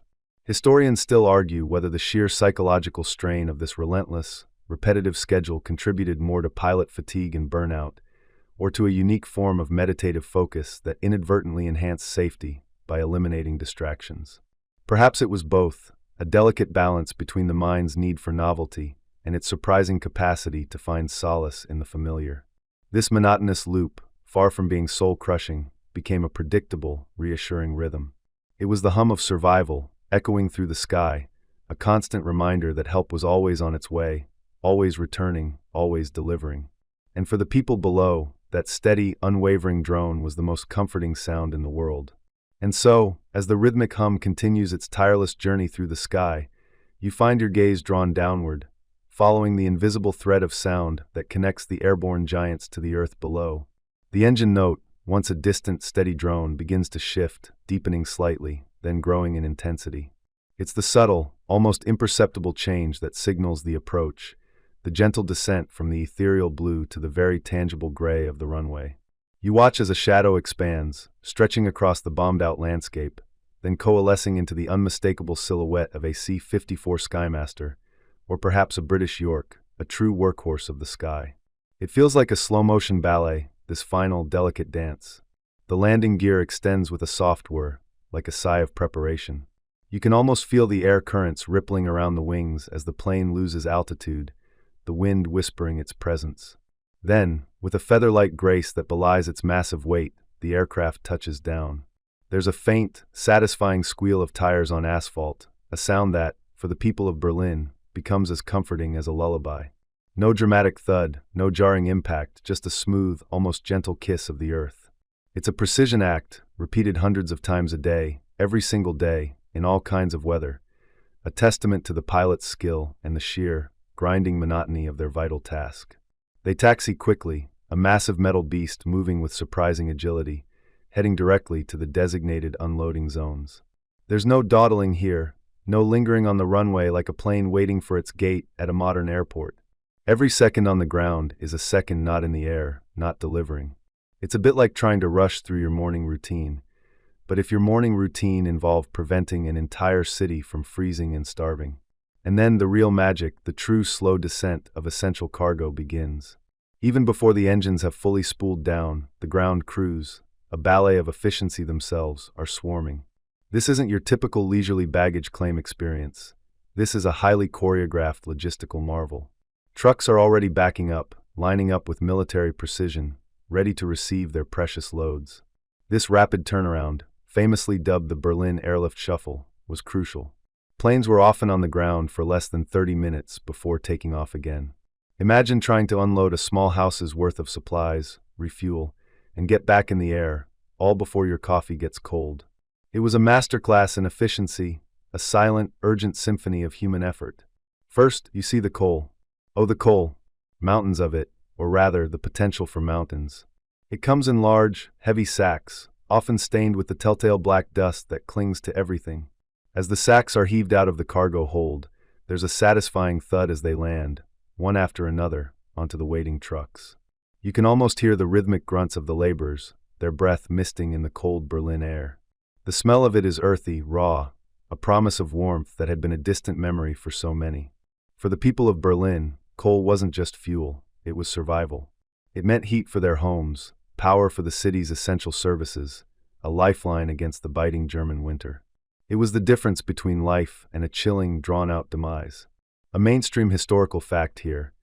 At its peak, during the Easter parade on April 16, 1949, planes landed at Tempelhof at an average of one every 62 seconds, delivering over 12,940 tons of supplies in a single 24-hour period. That's like trying to move a small mountain, one shovelful at a time, but from the sky. And all for the sake of keeping people from turning into human icicles. Then there's the flour. Ah, the flour. It arrives in equally large, robust sacks, but these are a pristine white, a stark contrast to the coal. When the sacks are handled, little clouds of fine, white dust puff into the air, catching the weak winter light like tiny ephemeral ghosts. You can almost smell the faint, wholesome scent of wheat, a promise of bread, of nourishment, of a return to something resembling normalcy. The soft thud of these sacks hitting the truck bed feels gentler, almost hopeful. This isn't just about filling stomachs. It's about providing the fundamental building block of life, the comforting staple that had been so cruelly withheld. Imagine the sheer logistics of baking enough bread to feed 2 million people, day after day, with only what arrives from the sky. It's enough to make even the most dedicated sourdough enthusiast break a sweat. It wasn't always just plain flour, either. Sometimes it was dried potatoes or powdered milk, anything that could be transformed into sustenance. A quirky tidbit is that some of the flour sacks were even repurposed by resourceful Berliners into clothing or other necessities after their contents were used. Talk about getting every last bit of value out of your delivery. It's like recycling before recycling was cool, but with much higher stakes than just separating your plastics. And finally, the medicine. These aren't the bulky sacks of coal or flour. Instead, you see smaller, more carefully handled crates and boxes. These are unloaded with a hushed reverence, almost as if the contents themselves are fragile and precious. And they are. Inside these containers are vials, bandages, antibiotics, and all manner of medical supplies that were desperately needed to combat disease and treat injuries in a city still reeling from war. The very sight of these boxes, even unopened, brings a quiet, profound wave of relief. It's the promise of healing, of comfort for the sick, of hope for the vulnerable. Imagine waiting for a prescription, but instead of walking to your local pharmacy, you're waiting for a plane to land because the city's entire medical supply chain depends on it. It puts a whole new spin on express delivery, doesn't it? Each item, whether it was the rough black coal, the soft white flour, or the carefully packaged medicine, wasn't just a commodity, it was a quiet promise. A promise whispered by the turning propellers, delivered by the steady hands of the ground crews, and received with the silent, profound gratitude of a city on the brink. This consistent, almost monotonous arrival of life's essentials slowly, steadily, began to chip away at the despair that had settled over Berlin. It was a tangible, undeniable demonstration that they were not forgotten, that help was literally descending from the sky, day in and day out. Historians still argue whether the psychological impact of this continuous, reliable delivery of basic necessities, the sheer proof that the world hadn't abandoned them, was even more vital than the caloric and material benefits in sustaining the morale of the besieged Berliners. It was more than just food and fuel. It was hope delivered on wings. As the hum of the engines settles into your very bones, you begin to sense something deeper, something far more profound than just the movement of metal and air. You feel the profound, unspoken connection that stretches, invisible yet undeniable, between the tireless crews in the endless skies above and the hopeful faces patiently waiting below. It's a bond forged not in words or handshakes, but in shared vulnerability and a silent, mutual understanding of survival. Imagine, for a moment, that you are one of those pilots up there in the cold, rattling cockpit. The endless loop of takeoff, ascent, flight, descent, and landing has become your entire universe. You're fueled by lukewarm coffee and the sheer, stubborn will to keep going. You might be dreaming of a proper breakfast, or perhaps just a few uninterrupted hours of sleep where your brain isn't constantly calculating fuel reserves or checking altimeter readings. Yet, as you descend through the clouds, the vast, dark expanse of Berlin slowly revealing itself beneath you, you see the pinprick lights of a city that lives and breathes because of you. You know, without a single word being spoken, that every single person down there, the child shivering in a thin coat, the grandmother tending a meager fire, the father queuing for a handful of potatoes, is listening. They are listening for your engine. They are relying on your steady hand on the controls. It's a strange, heavy, yet deeply humbling weight. You're not just flying cargo, you're delivering hope, minute by monotonous minute. You become an aerial lifeline, a thread of continuity in a world that had, for too long, known only rupture and despair. And as you make that final approach, the ground rushing up to meet you, you can almost feel the collective sigh of relief, the silent cheer, the renewed strength that your arrival brings. It's a bizarre kind of intimacy, isn't it? Like being a very loud, very dependable guardian angel that just happens to run on aviation fuel and a pilot's desperate need for a nap. Now, shift your perspective. You are down below, in the shadowed quiet of a Berlin apartment. The cold seeps into your bones, and the gnawing emptiness in your stomach is a constant companion. The city is still, almost unnervingly so, save for the distant, persistent thrum. You've learned to distinguish it, haven't you? Not just a plane, but the planes. That specific, comforting drone that has, against all logic, become the soundtrack to your very survival. You might be huddled under blankets, trying to conserve warmth, or perhaps stirring a thin soup over a tiny flame. Your ears, though, are always attuned. You hear the drone grow louder, then fade, then another takes its place. It's a rhythmic pulse, a mechanical heartbeat for a city that desperately needed one. Every single time that sound swells, then recedes, you know that another load of life-sustaining supplies has arrived. Another bag of flour, another lump of coal, another vial of medicine. It's not just abstract tonnage, it's the concrete promise of another day. You don't see the pilots. They are high above, obscured by clouds or the vastness of the sky. They are just a sound, a feeling, a constant presence. But you project onto that sound an entire world of meaning. You infuse it with gratitude, with quiet resilience, with the stubborn refusal to surrender. You might even find yourself unconsciously nodding along to the rhythm, as if the very sound were a lullaby of perseverance. It's a peculiar kind of celebrity, isn't it? To be known and depended upon by thousands, purely by the sound of your distant, metallic heartbeat. This connection wasn't spoken because there was no need. The language was shared experience. The pilots, weary and numb from endless hours, knew that every successful landing meant another breath for Berlin. The Berliners, cold and hungry, knew that every distant hum meant they hadn't been forgotten, that help was literally on its way, ceaselessly, relentlessly. It was a mutual reliance so profound that it transcended the physical distance. The air crews were providing the physical means of survival, but they were also, perhaps even more importantly, providing the psychological fuel, the unwavering proof that the world hadn't abandoned them. Think of the sheer scale of this invisible pact. At its peak, during the Easter Parade of April 1949, a plane landed in Berlin every 90 seconds for a full 24-hour period. That's an astonishing 1,398 flights in a single day, delivering almost 13,000 tons of supplies. Imagine the cacophony, or rather, the symphony, of engines that must have been. Yet, for the Berliners, it wasn't noise, it was reassurance. It was the sound of persistence, of hope taking wing. It was the comforting reminder that somewhere up there, a dedicated soul was battling ice and fog and sheer exhaustion, just for them. It was a weird, high-altitude version of a delivery service that never, ever, ever missed a drop-off, even if the delivery driver was running on fumes and the sheer will to keep a city alive. And what about the small, almost imperceptible ways this connection manifested? You might imagine a child, bundled in threadbare clothes, looking up at the sky, tracing the path of a distant plane with a hopeful finger. Or a pilot, on a rare moment of clarity between flights, looking down at a map of Berlin and imagining the faces of the people who would benefit from the coal he just delivered. It was in these quiet, internal moments that the bond truly solidified. It wasn't a bond of friendship, not in the traditional sense, but of shared purpose and profound, quiet gratitude. There's even a quirky tidbit about how some of the younger children in Berlin, after months of the airlift, actually started drawing planes in their notebooks, not as symbols of war, but as symbols of life. They'd sketch the chunky C-47s or the larger C-54s, often with little hearts or smiling faces drawn on the fuselage. It was their way of acknowledging the unseen heroes, a silent thank you note delivered through crayon and paper. One could almost imagine the pilots, if they ever saw these drawings, feeling a quiet pang of satisfaction, knowing their monotonous, exhausting work had such a direct, tangible, and heartwarming impact. It's like being a rock star, but your fans are just really, really grateful you brought them flour. Historians still argue whether the psychological impact of the continuous drone was more significant than the material aid in sustaining the Berliners' morale. Was it the bread that fed their bodies, or the relentless hum that fed their souls, reminding them they were not abandoned?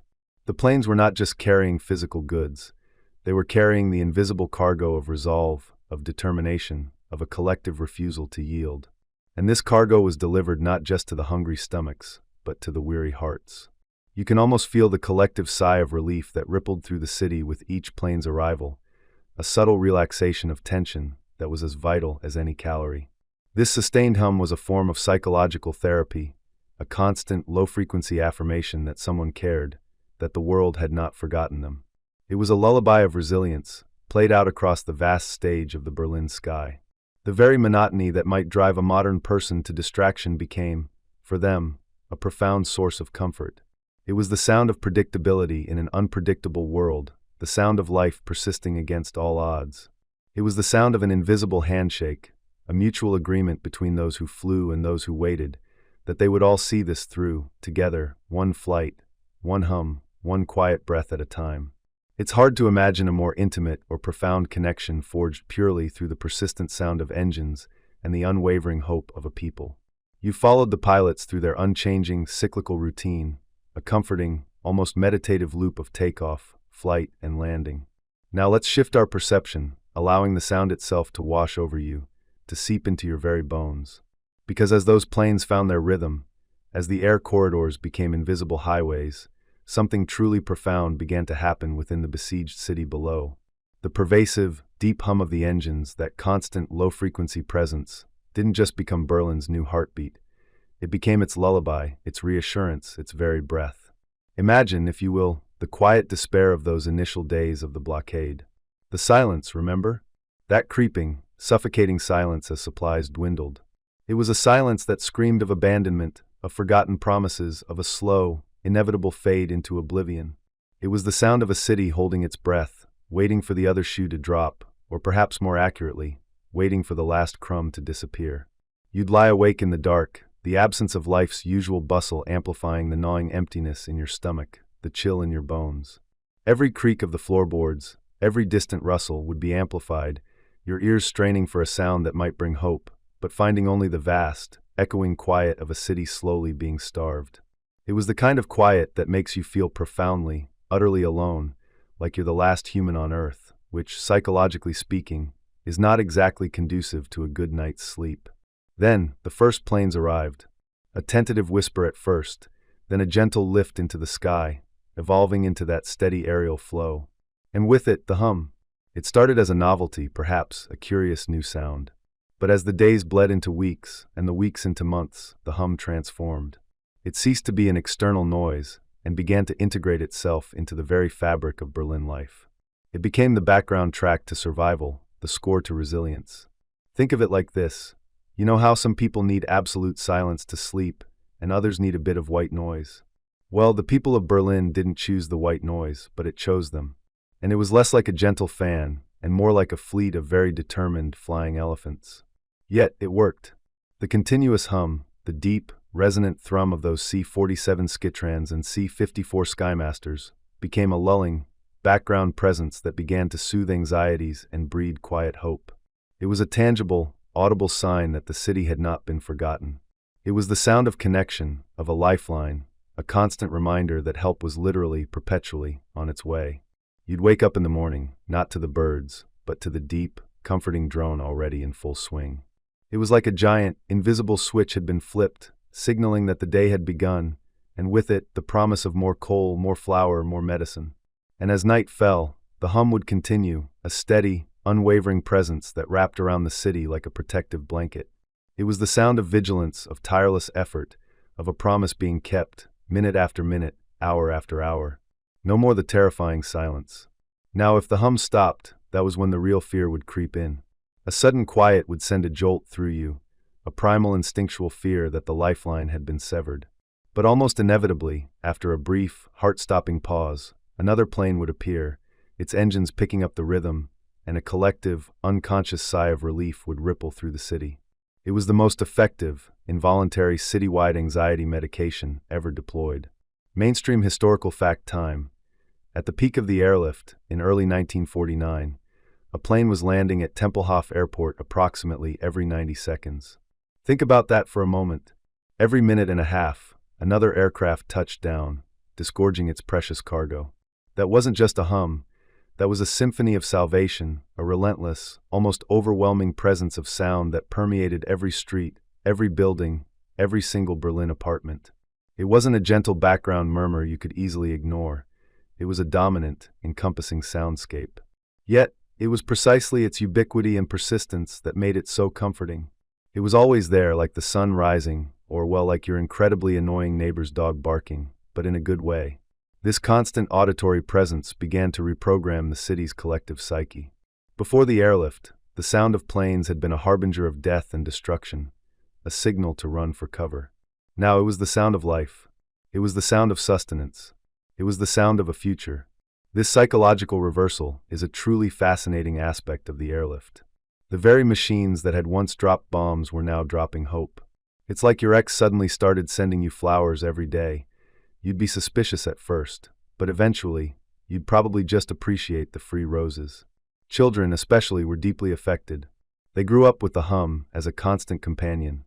They knew the sound of the planes meant food, warmth, and the little parcels of candy from the raisin bombers.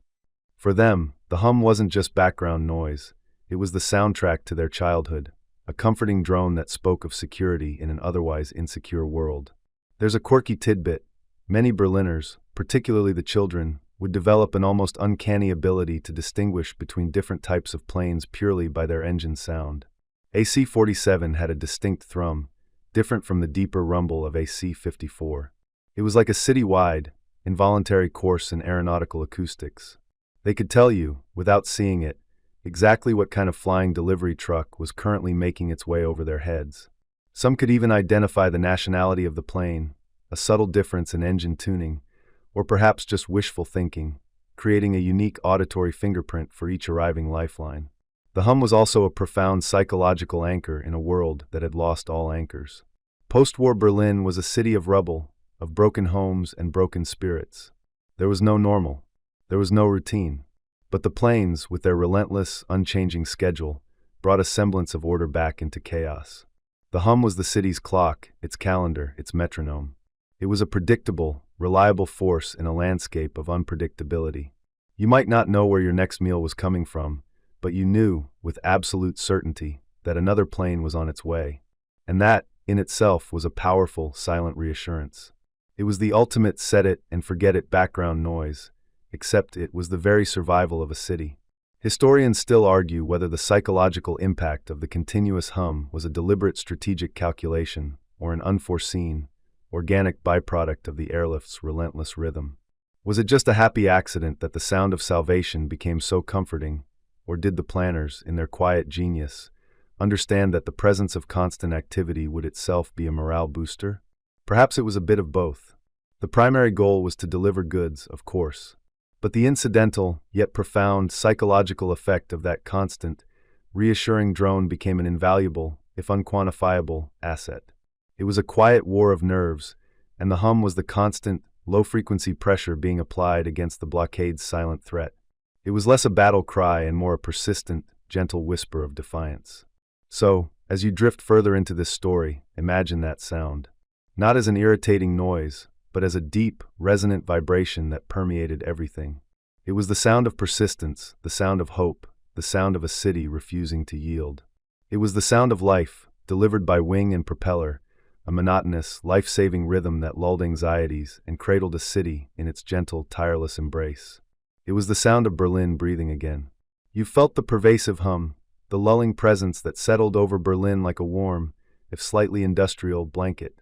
But now, as you drift a little closer, you begin to discern something else within that hum, a subtle, almost imperceptible tightening, a quiet perfection of the rhythm. It's not a dramatic crescendo, no sudden burst of trumpets announcing a new era of efficiency. Oh no, that's not how the Berlin Airlift operated. Instead, imagine it like the slow, deliberate turning of a master craftsman's lathe, each pass shaving off just a whisper of imperfection, until the object it shapes is flawlessly smooth, effortlessly functional. This was the era of constant refinement, a period where the already monumental task of flying supplies into a besieged city transformed into an art form of logistical genius, honed by countless small, quiet adaptations. Think of it as the world's most intense, high-stakes continuous improvement project, but instead of whiteboards and quarterly reviews, their metrics were measured in tons of coal delivered and lives sustained.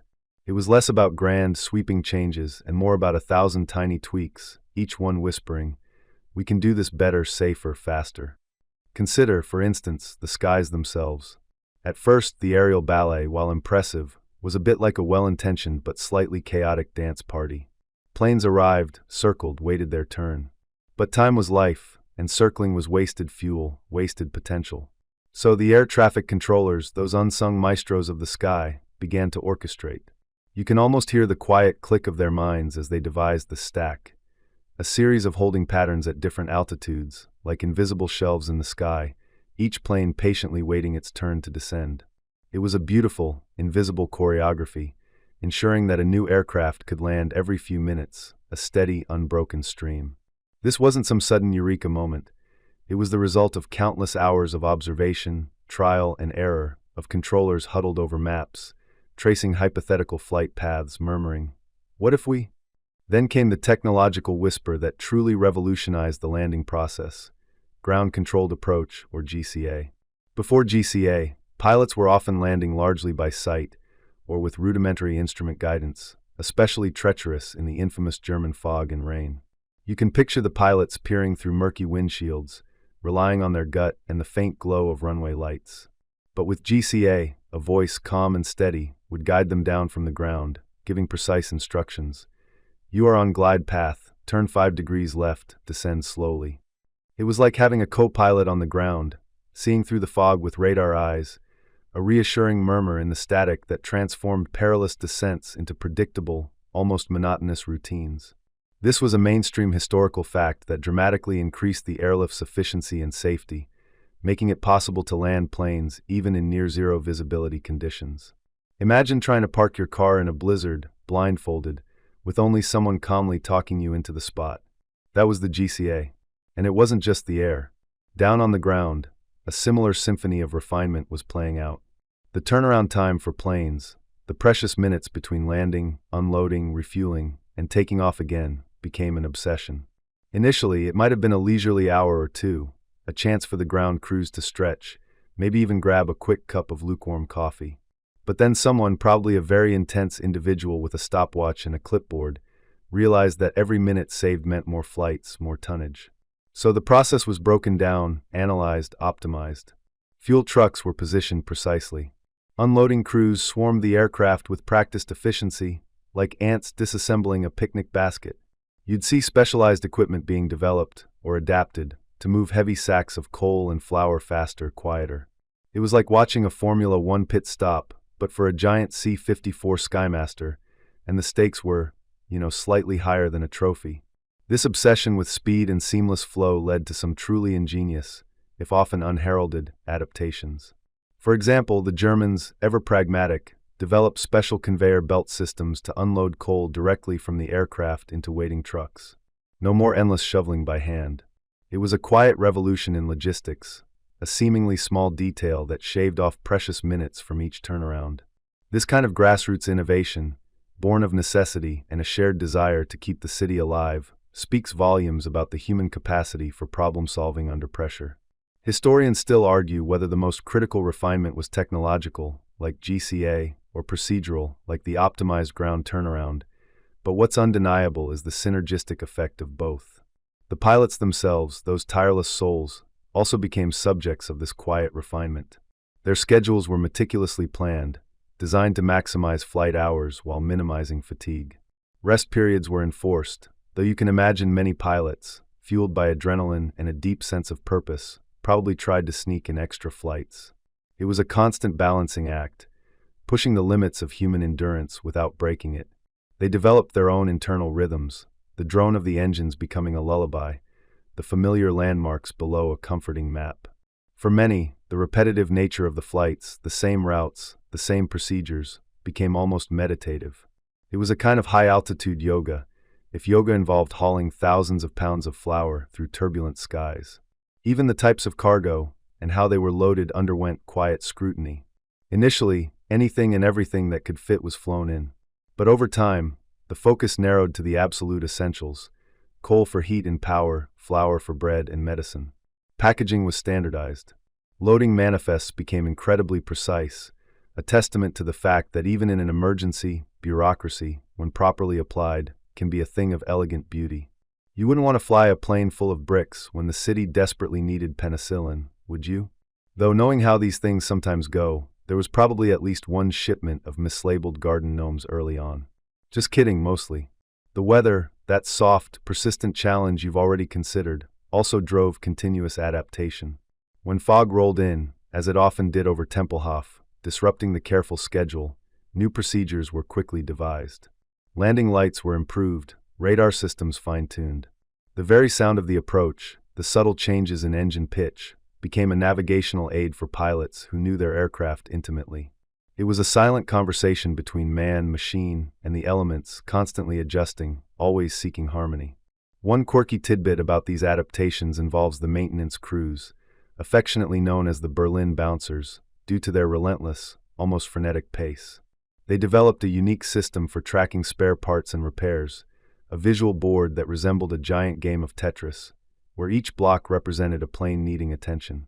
It was a low-tech solution to a high-tech problem, but it worked beautifully, ensuring that aircraft downtime was minimized.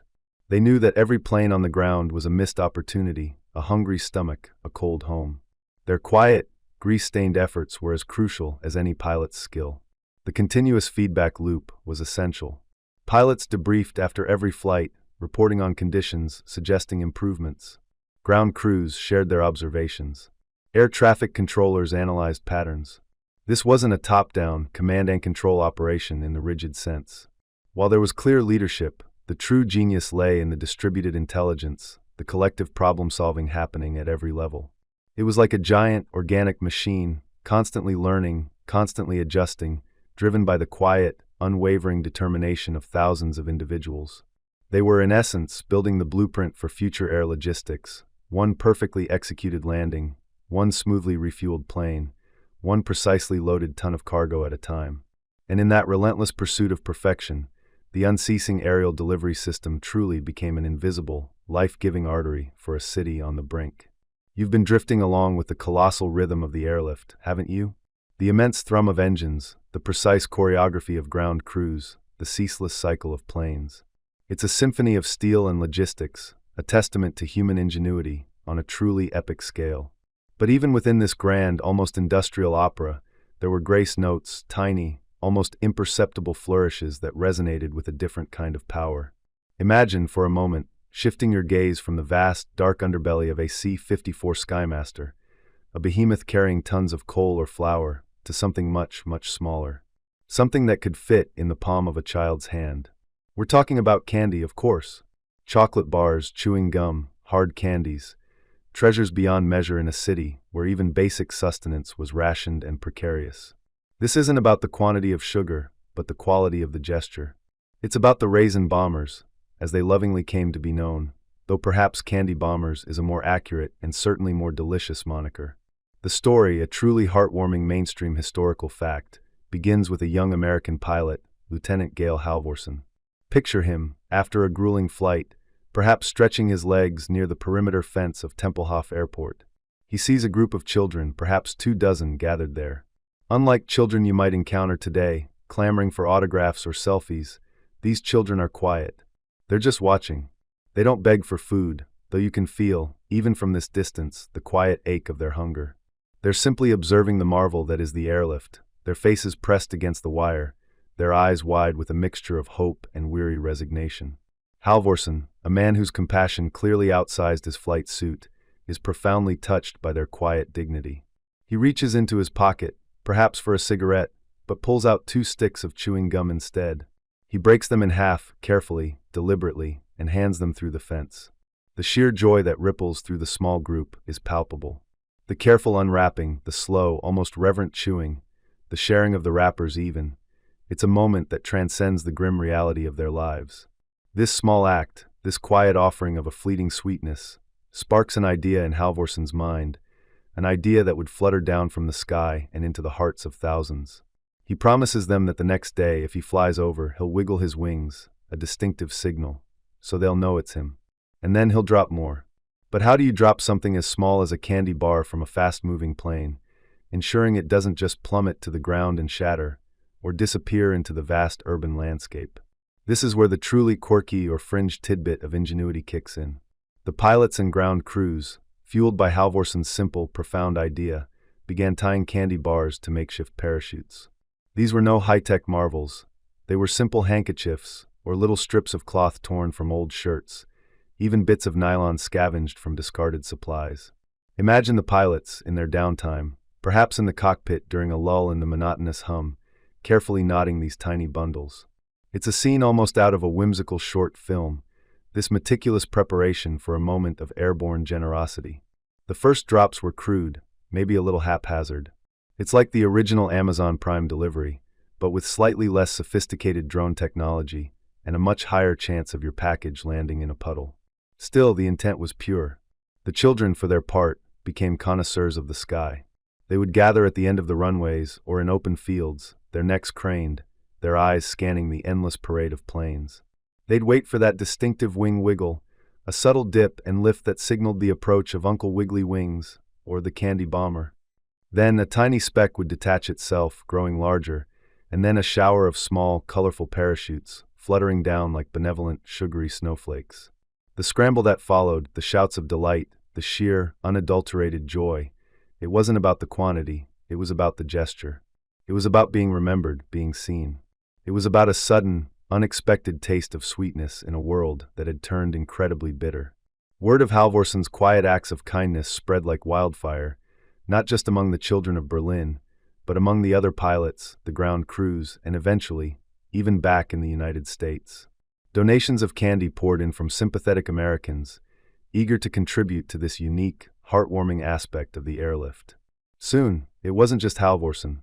Many pilots were doing it, turning their routine, monotonous flights into brief, magical moments of connection. It became an unofficial, yet widespread, part of the airlift, a quiet, voluntary mission of mercy layered atop the monumental task of keeping a city alive. And this is where the profound psychological effect of these raisin bombers truly shines. Historians still argue whether the primary impact of these candy drops was purely on morale, or if they also served as a subtle, yet powerful, form of psychological warfare, demonstrating the generosity and humanity of the Western Allies in stark contrast to the Soviet blockade. Was it a calculated move, a clever propaganda tactic, or simply spontaneous compassion that grew organically into something more significant? Perhaps, as is often the case with human endeavors, it was both. What is undeniable is the profound emotional resonance it created. It cut through the cold, hard logistics of the blockade, through the political tension and the fear. It said, without words, we see you. We care about you, not just as a strategic point on a map, but as people. You can almost feel the anticipation in the air as you stand with the children, your own neck craned, your heart thrumming with a mixture of hope and excitement. The faint, familiar hum of an approaching plane, then the distinct wiggle of its wings, a silent wave from above. Your own heart leaps in response. Then the tiny specks, like confetti, begin their slow, gentle descent. The scent of dust and damp earth mixes with the faint, sweet promise of chocolate as the small parachutes flutter closer. The feeling of a small, hard candy in your palm, perhaps a stick of gum, a piece of chocolate, it's a treasure, a tangible link to the kindness of strangers flying overhead. It was probably the only time in history where bomber and candy were used in the same sentence and everyone smiled. Usually that's just a bad diet plan. This tiny, personal act of kindness stood in stark contrast to the massive, impersonal machinery of the airlift. It was a human touch in an era defined by geopolitical power plays and the cold calculations of survival. It was a reminder that even in the most dire circumstances, when hunger gnawed and hope dwindled, kindness finds a way to float down from the sky. It wasn't just about the sugar, it was about the sweetness of being remembered, of being thought of knowing that someone somewhere cared enough to make this extraordinary effort. The raisin bombers became an iconic symbol of the airlift, perhaps even more universally beloved than the planes themselves. It was a story told and retold, a whisper of hope that became a shout of joy for thousands of children. It taught them that even when things felt utterly hopeless, a little bit of unexpected sweetness could literally fall from the sky. It's a testament to the idea that sometimes the smallest gestures carry the greatest weight, especially when they're delivered with a wing wiggle and a heart full of something far more precious than cargo. And unlike most free samples you get today, these actually made a difference in people's lives, not just in your dental bills. You felt the rhythmic hum, sensed the connection, and even tasted the imaginary sweetness of a raisin bomber's candy drop. But now let your mind drift a little wider, beyond the immediate sensations, to truly grasp the monumental, almost absurd scale of what was unfolding above Berlin. This wasn't just a handful of planes. This was a logistical marvel, a vast, complex operation that, against all odds, unfurled with a quiet, persistent grace. Imagine, if you will, the largest, most intricate ballet you've ever seen, but instead of dancers on a stage, it's a sky full of metal birds, each on an invisible string, moving with an almost unbelievable precision. Think of it less as individual flights and more as an aerial conveyor belt, a continuous loop stretching from airfields in West Germany, across the Soviet zone, and right into the heart of Berlin. This wasn't a casual delivery service.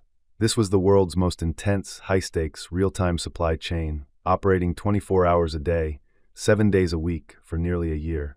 You might think your online shopping deliveries are impressive, but try ordering a city's worth of coal, flour, and medicine, with 0 roads, no trains, and a very grumpy neighbor trying to shut down your postal service. The sheer volume is staggering. We're talking about an operation that, by its end, had delivered over 2.3 million tons of supplies. Just let that number settle in. 2.3 million tons. That's enough to build a small mountain of essential goods, all meticulously flown in, piece by piece, flight by flight. It wasn't just food either. Oh no, this wasn't just about keeping tummies full. They flew in coal to keep homes warm and power plants running. Imagine the soot, even if you can't smell it through the screen. They flew in raw materials for factories to keep people employed and the economy, however tenuously, alive. They flew in medicine, of course, because even blockades can't stop the common cold or worse. They even flew in a massive, full-sized printing press, piece by painstaking piece, so that newspapers could continue to be published.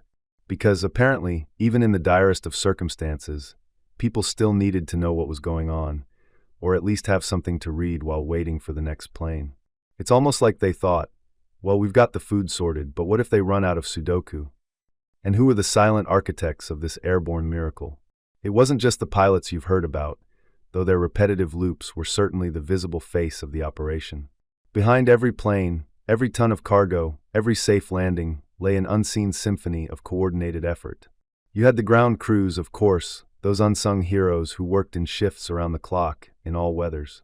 They were the pit crew of the sky, fueling, loading, unloading, performing maintenance checks with a speed and precision that would make a Formula One team blush. Imagine the choreography. As one plane landed, another was already taxiing, and a third was being loaded. It was a constant, fluid dance, a ballet of forklifts and muscle, where every second counted. Their work was so relentlessly efficient, it was almost boring in its perfection. One might even joke that their biggest challenge wasn't the weather, but trying to remember which plane they'd just worked on, because they all looked exactly the same after the 100th turnaround. Then you had the air traffic controllers, the true maestros of this aerial orchestra. They were managing an unprecedented density of air traffic, directing planes like a conductor with 1,000 invisible batons. Planes were landing at Tempelhof, Gatto, and the newly constructed Tegel Airport, which was built by Berliners themselves, including thousands of women, in just 90 days, a testament to their resilience, sometimes every 3 minutes. Think about that for a second. Every 3 minutes, another plane, carrying another vital payload, descended through the clouds, guided by voices in a control tower. It was like a very high-stakes game of Tetris, but with real lives and real planes, and the pieces just kept coming. The logistical planning extended far beyond the immediate airfields. It reached back to the supply depots and factories in West Germany, across the Atlantic to the United States, and throughout the British Commonwealth. It was a global effort, a vast network of procurement, transportation, and distribution, all funneling into this narrow aerial corridor. The sheer bureaucratic effort alone must have been a nightmare. Imagine the forms, the requisitions for spare parts, for more coal, for extra coffee for the ground crews. You almost feel sorry for the poor souls buried under mountains of paperwork, trying to ensure that Flight 742 got its specific brand of aviation fuel and not, say, industrial-grade floor wax. And yet, despite the immense complexity, the constant pressure, the endless hours, this entire operation unfolded with a quiet, persistent grace. There were no grandstanding speeches every day, no dramatic pronouncements. It was just the relentless, methodical application of effort. The monotony, the very thing we've been focusing on, was the key to its success. It bred predictability, efficiency, and a deep, almost instinctual understanding among all participants of their role in the grand scheme. It was the antithesis of chaos, a bastion of order in a world still reeling from war. Historians still argue whether the primary motivation for the Berlin Airlift was purely humanitarian, driven by a desire to save the beleaguered Berliners, or if it was predominantly a strategic geopolitical move to demonstrate Western resolve against Soviet expansion. Perhaps, as with many grand historical events, it was a complex blend of both, a humanitarian crisis providing the perfect stage for a powerful display of logistical might and political will. What is undeniable is that this seemingly impossible undertaking became a living, breathing testament to what coordinated human effort can achieve under duress. It wasn't loud, it wasn't flashy, but it was an unwavering, continuous hum of life, delivered from the sky. And it worked. You remember, don't you, the initial tightening, the quiet despair that settled over Berlin as the blockade began its insidious work? That palpable fear, a cold knot in your stomach, wondering if the next day would bring food, warmth, or even just a flicker of hope. Life under the blockade was a tense, anxious waiting game, punctuated by the gnawing uncertainty of dwindling resources and the terrifying silence of an abandoned city. But then something truly remarkable, almost impossibly paradoxical, began to unfurl. The very thing that, in any other context, might drive a person mad, the relentless, unchanging, almost aggressive monotony of a constant aerial presence, transformed itself slowly, insidiously, into the most profound, deeply soothing embrace imaginable. Imagine it now. The sun rises or doesn't, hidden behind a persistent veil of cloud, and there it is. Not a distant hum, not an occasional drone, but the drone. It's a low, resonant thrum that vibrates not just in the air, but in your very bones. It's the sound of the first planes of the day making their approach, their engines a familiar, almost affectionate growl. Then another, and another, and another. For the people of Berlin, this wasn't just background noise. It became the very soundtrack of their survival. It was a rhythmic, predictable, utterly inescapable presence, like the steady, deep breathing of a giant, benevolent beast that had decided to pitch its tent directly over your city. At first, perhaps, it was a novelty, then an irritation, a constant reminder of the abnormal state of affairs. You might have thought, good heavens, can't they turn that down? It's like living inside a washing machine on spin cycle. Only the washing machine is full of vital supplies and the cycle never ends. But then the change began. Day after day, hour after hour, the planes arrived. They landed, they unloaded, they took off, they circled back. The sound became so ingrained in the fabric of daily life that you stopped consciously hearing it, much like how you don't always notice the hum of your refrigerator until it suddenly stops. But when the drone did momentarily falter, perhaps due to an unexpected gap in the tightly scheduled flights or a sudden shift in wind direction, that's when you noticed. A sudden, unsettling quiet would descend, and a ripple of anxiety would spread through the city. It was in those fleeting moments of silence that you truly understood how deeply the continuous hum had integrated itself into your sense of security. It was no longer just noise. It was a promise, a lullaby, a constant, low-frequency affirmation that you were not forgotten, that the world had not abandoned you. This wasn't merely a sound. It was the heartbeat of hope, beating 24 hours a day, 7 days a week. It became the ultimate white noise machine, only instead of blocking out other sounds, it was the sound that blocked out fear. Forget those expensive apps. Berlin had the original, industrial-strength version. Think about your own life, how much comfort you find in routine, even mundane routine. Your morning coffee, your commute, your favorite podcast playing in the background. Now imagine that routine, but instead of just being a personal choice, it's the very mechanism keeping you alive. The planes provided this. You could set your internal clock by them. You knew when the next wave was due, when the next delivery of coal or flour would be brought in. This predictability, this relentless, unwavering rhythm, was a stark contrast to the chaotic uncertainty that had defined the immediate post-war period. It was like having a perfectly reliable, albeit incredibly loud, grandfather clock ticking away in the sky, marking not just time, but also the steady flow of life. This relentless, almost hypnotic repetition, this profound monotony, became a psychological anchor. For children, it was the sound of their future, a constant thrumming that meant food would arrive, that school might continue. You might see them looking up, not with fear, but with a strange, quiet familiarity, perhaps even waving at the tiny specks in the sky. For adults, it was a constant, tangible reminder that the world was still turning, that help was still coming. It quieted the gnawing anxieties that had plagued them for so long.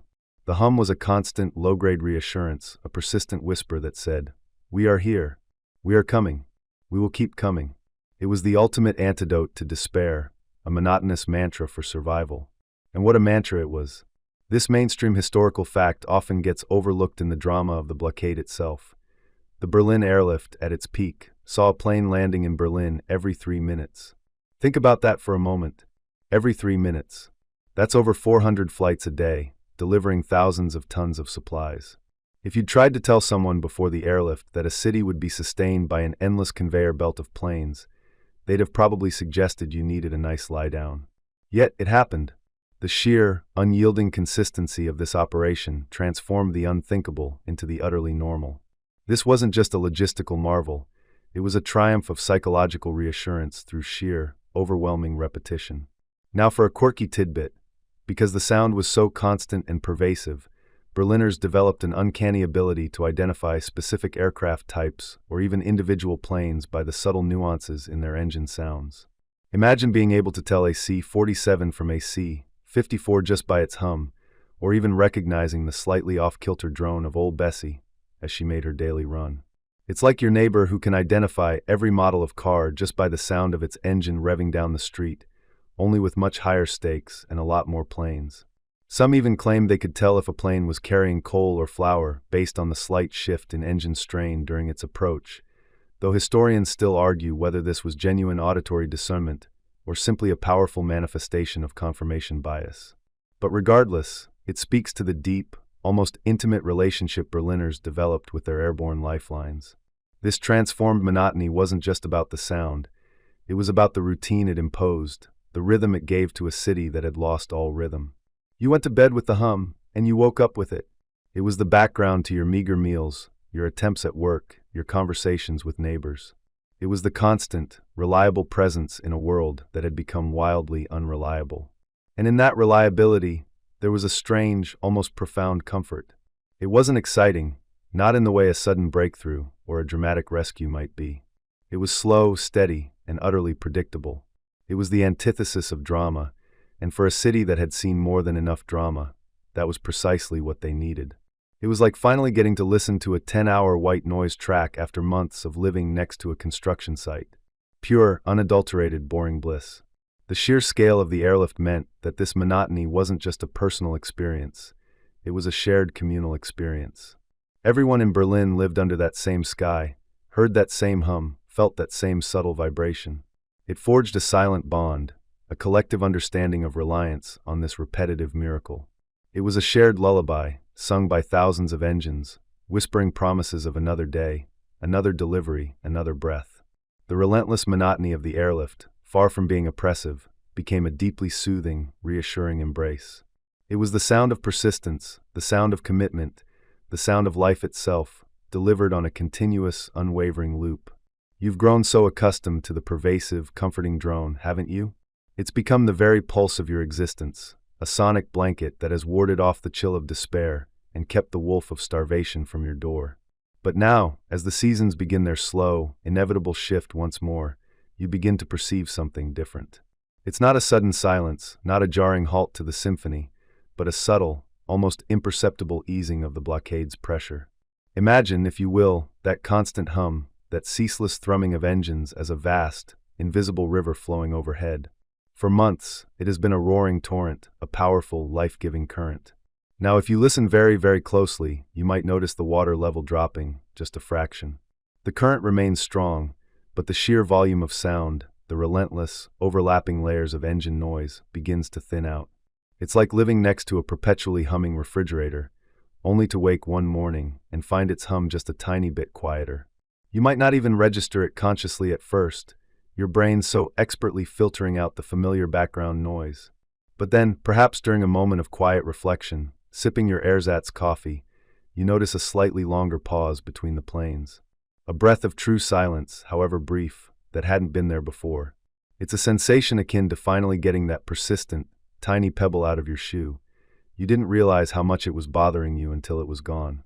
Or perhaps like the very subtle, almost subliminal shift in the lighting of a room as twilight deepens. It's not dark yet, but the crispness of the afternoon light has softened.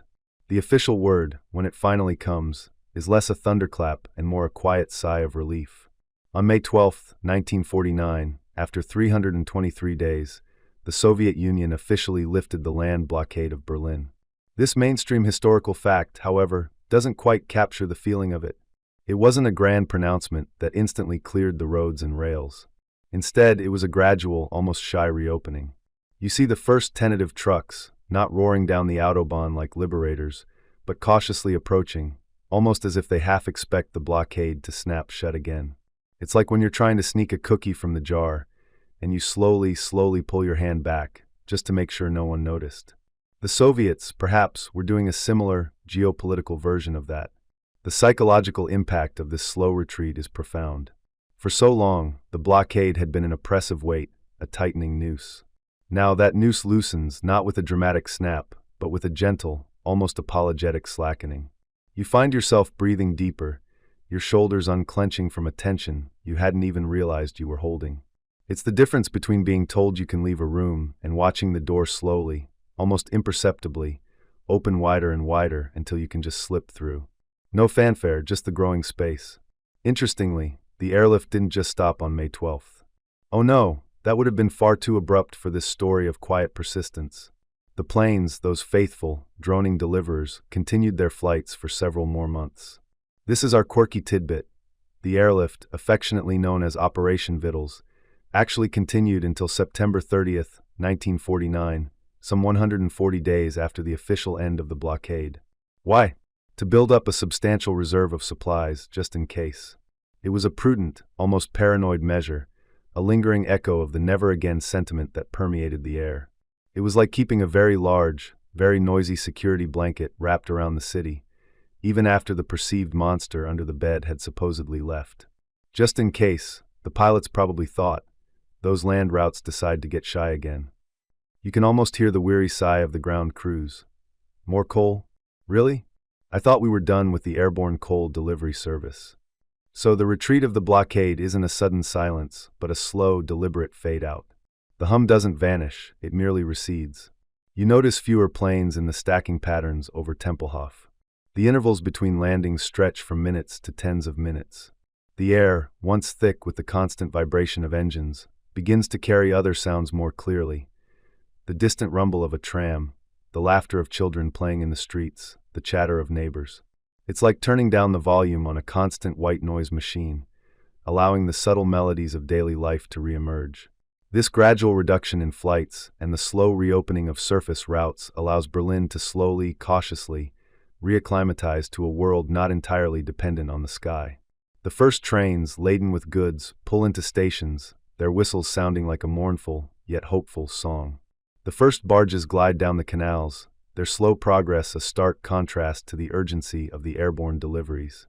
It's a quiet reassertion of normalcy, a gentle reweaving of the threads that connect Berlin to the wider world, threads that had been so cruelly severed. Historians still argue whether the Soviet Union ended the blockade primarily due to the undeniable success and logistical triumph of the airlift, or if other diplomatic pressures and internal political considerations played a more significant role in their decision. Was it the sheer, unyielding stubbornness of the Western powers, demonstrated daily by the thousands of flights, that finally broke their resolve? Or was it a calculated move, recognizing the blockade was doing more harm than good to their international standing, and perhaps even strengthening Western resolve rather than weakening it? It's a fascinating chicken-and-egg scenario. Did the airlift's success force the blockade's end, or was the blockade's end inevitable, with the airlift merely providing a dramatic backdrop? Either way, the outcome was the same. The pressure eased. You might even find yourself missing the hum, just a little. It had been, for so long, a symbol of hope, a lullaby of survival. Now, as it fades, it leaves a quiet space, a void that feels both liberating and a tiny bit strange. It's like when your favorite band finally stops touring after years. You're happy for them, but there's a part of you that will always yearn for just one more concert. Or when your noisy upstairs neighbor finally moves out, you revel in the quiet, but occasionally, a part of you misses the rhythmic squeak of their floorboards. The final days of the airlift, in late September, are marked by a gentle winding down. The planes, having delivered their last just-in-case loads, slowly, gracefully depart. The roar becomes a drone, the drone a hum, the hum a whisper, and then finally silence. Not the silence of despair, as at the beginning of the blockade, but the silence of a battle won, a crisis averted, a city that has breathed a collective sigh of relief. The air feels lighter, cleaner, no longer vibrating with the endless energy of the airlift. The sky, once a highway of hope, returns to being simply the sky. It's a quiet, profound moment, the culmination of a year of relentless, monotonous, life-saving rhythm. The blockade, that silent, insidious threat, retreats not with a bang, but with a slow, almost imperceptible fading away, leaving behind a city forever marked by the sound of wings. You feel the air, now subtly different. The hum, once an omnipresent blanket, has begun to thin, to recede, like a tide gently pulling back from the shore. The constant thrumming in your bones, the rhythmic vibration in the very foundations of Berlin, eases. It's not a sudden silence, but a slow, quiet retreat, almost imperceptible at first, like a distant whisper fading into the vastness of the night. The blockade, that silent, suffocating python, has released its grip, not with a dramatic flourish, but with a sigh. The need for the continuous aerial symphony diminishes, not because the music stops, but because the audience has found other ways to breathe. You might imagine a grand, climactic moment, a ticker-tape parade for the last flight. But history, much like sleep, often prefers a more understated exit. The planes simply flew less, then less, until the day came when their constant presence was no longer a matter of life and death, but a memory.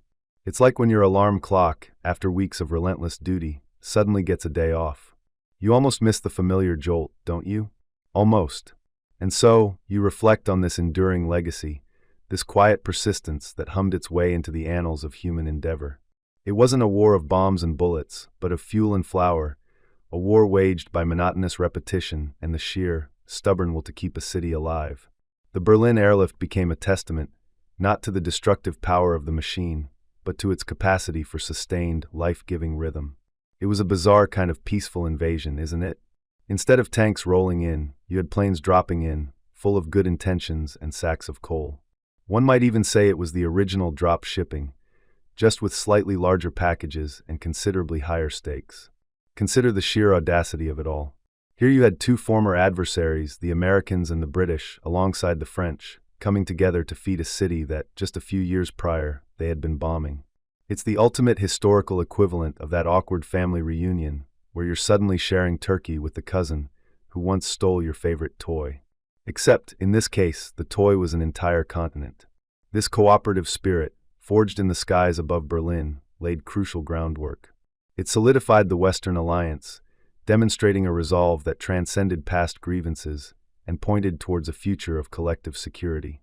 Indeed, a mainstream historical fact you might recall is that the success of the Berlin Airlift significantly contributed to the formation of NATO in 1949, showcasing the strength of a united front against Soviet expansionism. It was a clear signal. We're not just friends, we're reliable friends, even when the going gets tough and the weather gets British.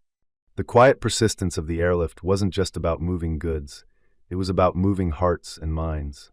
For the people of Berlin, the hum of those engines wasn't just a sound, it was a lullaby of reassurance. Each drone was a promise kept, a whisper of hope against the chilling silence of the blockade. It taught them that even in the darkest hours, help could arrive, not with a bang, but with a gentle, predictable buzz. Imagine trying to sleep through a blockade, knowing that your next meal, your next breath, depended on a sound. It's like trying to sleep through a really intense game of Where's Waldo? But Waldo is a loaf of bread, and he's flying. And what about the power of that continuous, gentle hum? It transformed a city's anxiety into a strange, almost meditative calm. You could set your watch by the planes, couldn't you? Oh, there's the 3:47 delivery of flour. Must be time for my afternoon nap. This relentless predictability, this unwavering commitment to the schedule, was itself a form of psychological warfare against despair. It denied the blockade its ultimate victory, the breaking of the city's spirit. It proved that sometimes the most revolutionary act isn't a loud protest, but a quiet, consistent action. There's also a quirky tidbit that often gets overlooked in the grand narrative: the sheer number of pigeons affected by the constant air traffic. Apparently, the birds of Berlin had to rapidly adapt their flight patterns to avoid becoming accidental cargo. You could say it was the first avian air traffic control system, entirely self-regulated by instinct. Imagine being a pigeon in 1948 Berlin. Oh bother, another C-54. Honestly, can a bird just enjoy a nice flight without dodging a flying bakery? The airlift also showcased a triumph of logistics that was unprecedented in its scale and precision. Think about it, a single runway, a constant stream of planes, offloading tons of supplies every few minutes, all while navigating unpredictable weather and the ever-present threat of mechanical failure. It was a symphony of coordinated effort, from the ground crews meticulously servicing planes in sub-zero temperatures to the pilots flying blind through fog.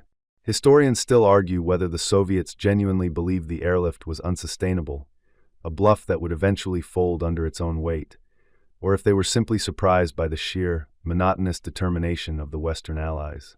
It's a fascinating what if. What if the airlift had failed? The Cold War landscape might have looked dramatically different, perhaps far less gently humming. The legacy extends beyond geopolitical chess moves. It's a story of human ingenuity and compassion.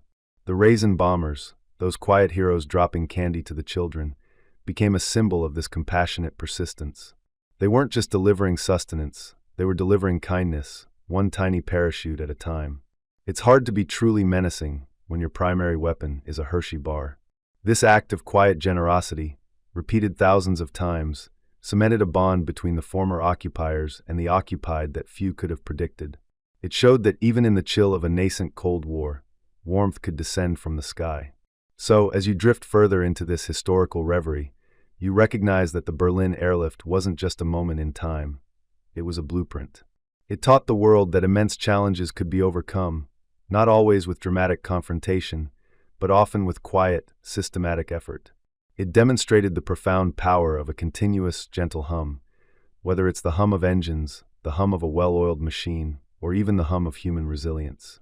It reminds us that consistency, even monotony, can be the most powerful force for change, a soothing embrace in the face of chaos. It's the historical equivalent of that one friend who's always calm, always reliable, and always has a spare phone charger. You just know they'll get you through anything. The airlift's end was not a bang, but a fading echo. The city began to breathe on its own, its lifeline no longer tethered to the skies but reconnected to the ground. Yet the memory of that hum, that constant, comforting presence, persisted. It became part of Berlin's DNA, a reminder of what could be achieved when quiet persistence met overwhelming need. It's a story that whispers to us even now, long after the last plane landed and the last engine fell silent, a gentle, reassuring sound in the quiet space before sleep. And now, as the last echoes of those engines fade into the quiet expanse of your mind, you can feel the gentle pull of slumber. The story of the Berlin Airlift, with its steady rhythm and its unwavering purpose, has brought us to this peaceful close. There is no more need for vigilance, no more waiting for the next plane, no more counting the minutes until the familiar hum returns. Only the soft, steady rhythm of your own breath, a gentle, reassuring sound in the stillness. Let the images of those planes, those tireless flying machines, become lighter, more ethereal. See them not as heavy carriers of cargo, but as wisps of cloud, drifting slowly across a vast, darkening sky. The sound that once filled the air, a constant companion to a city in need, now softens to a barely perceptible whisper, a comforting murmur that cradles you. It's the sound of a story well told, of a challenge met, of a quiet victory achieved through relentless, gentle effort. Allow yourself to sink deeper into this feeling of calm. The world outside can wait. For now, there is only the quiet, the softness, and the gentle descent into rest. Like the planes that once brought sustenance and hope, you too are now gently landing, coming to rest in a safe, warm place. Feel the weight lift from your shoulders, the tension ease from your brow. The hum has done its work. It has guided you, soothed you, and now, it gently releases you into the quiet embrace of sleep. Let your mind become as still as the night sky after the last plane has passed.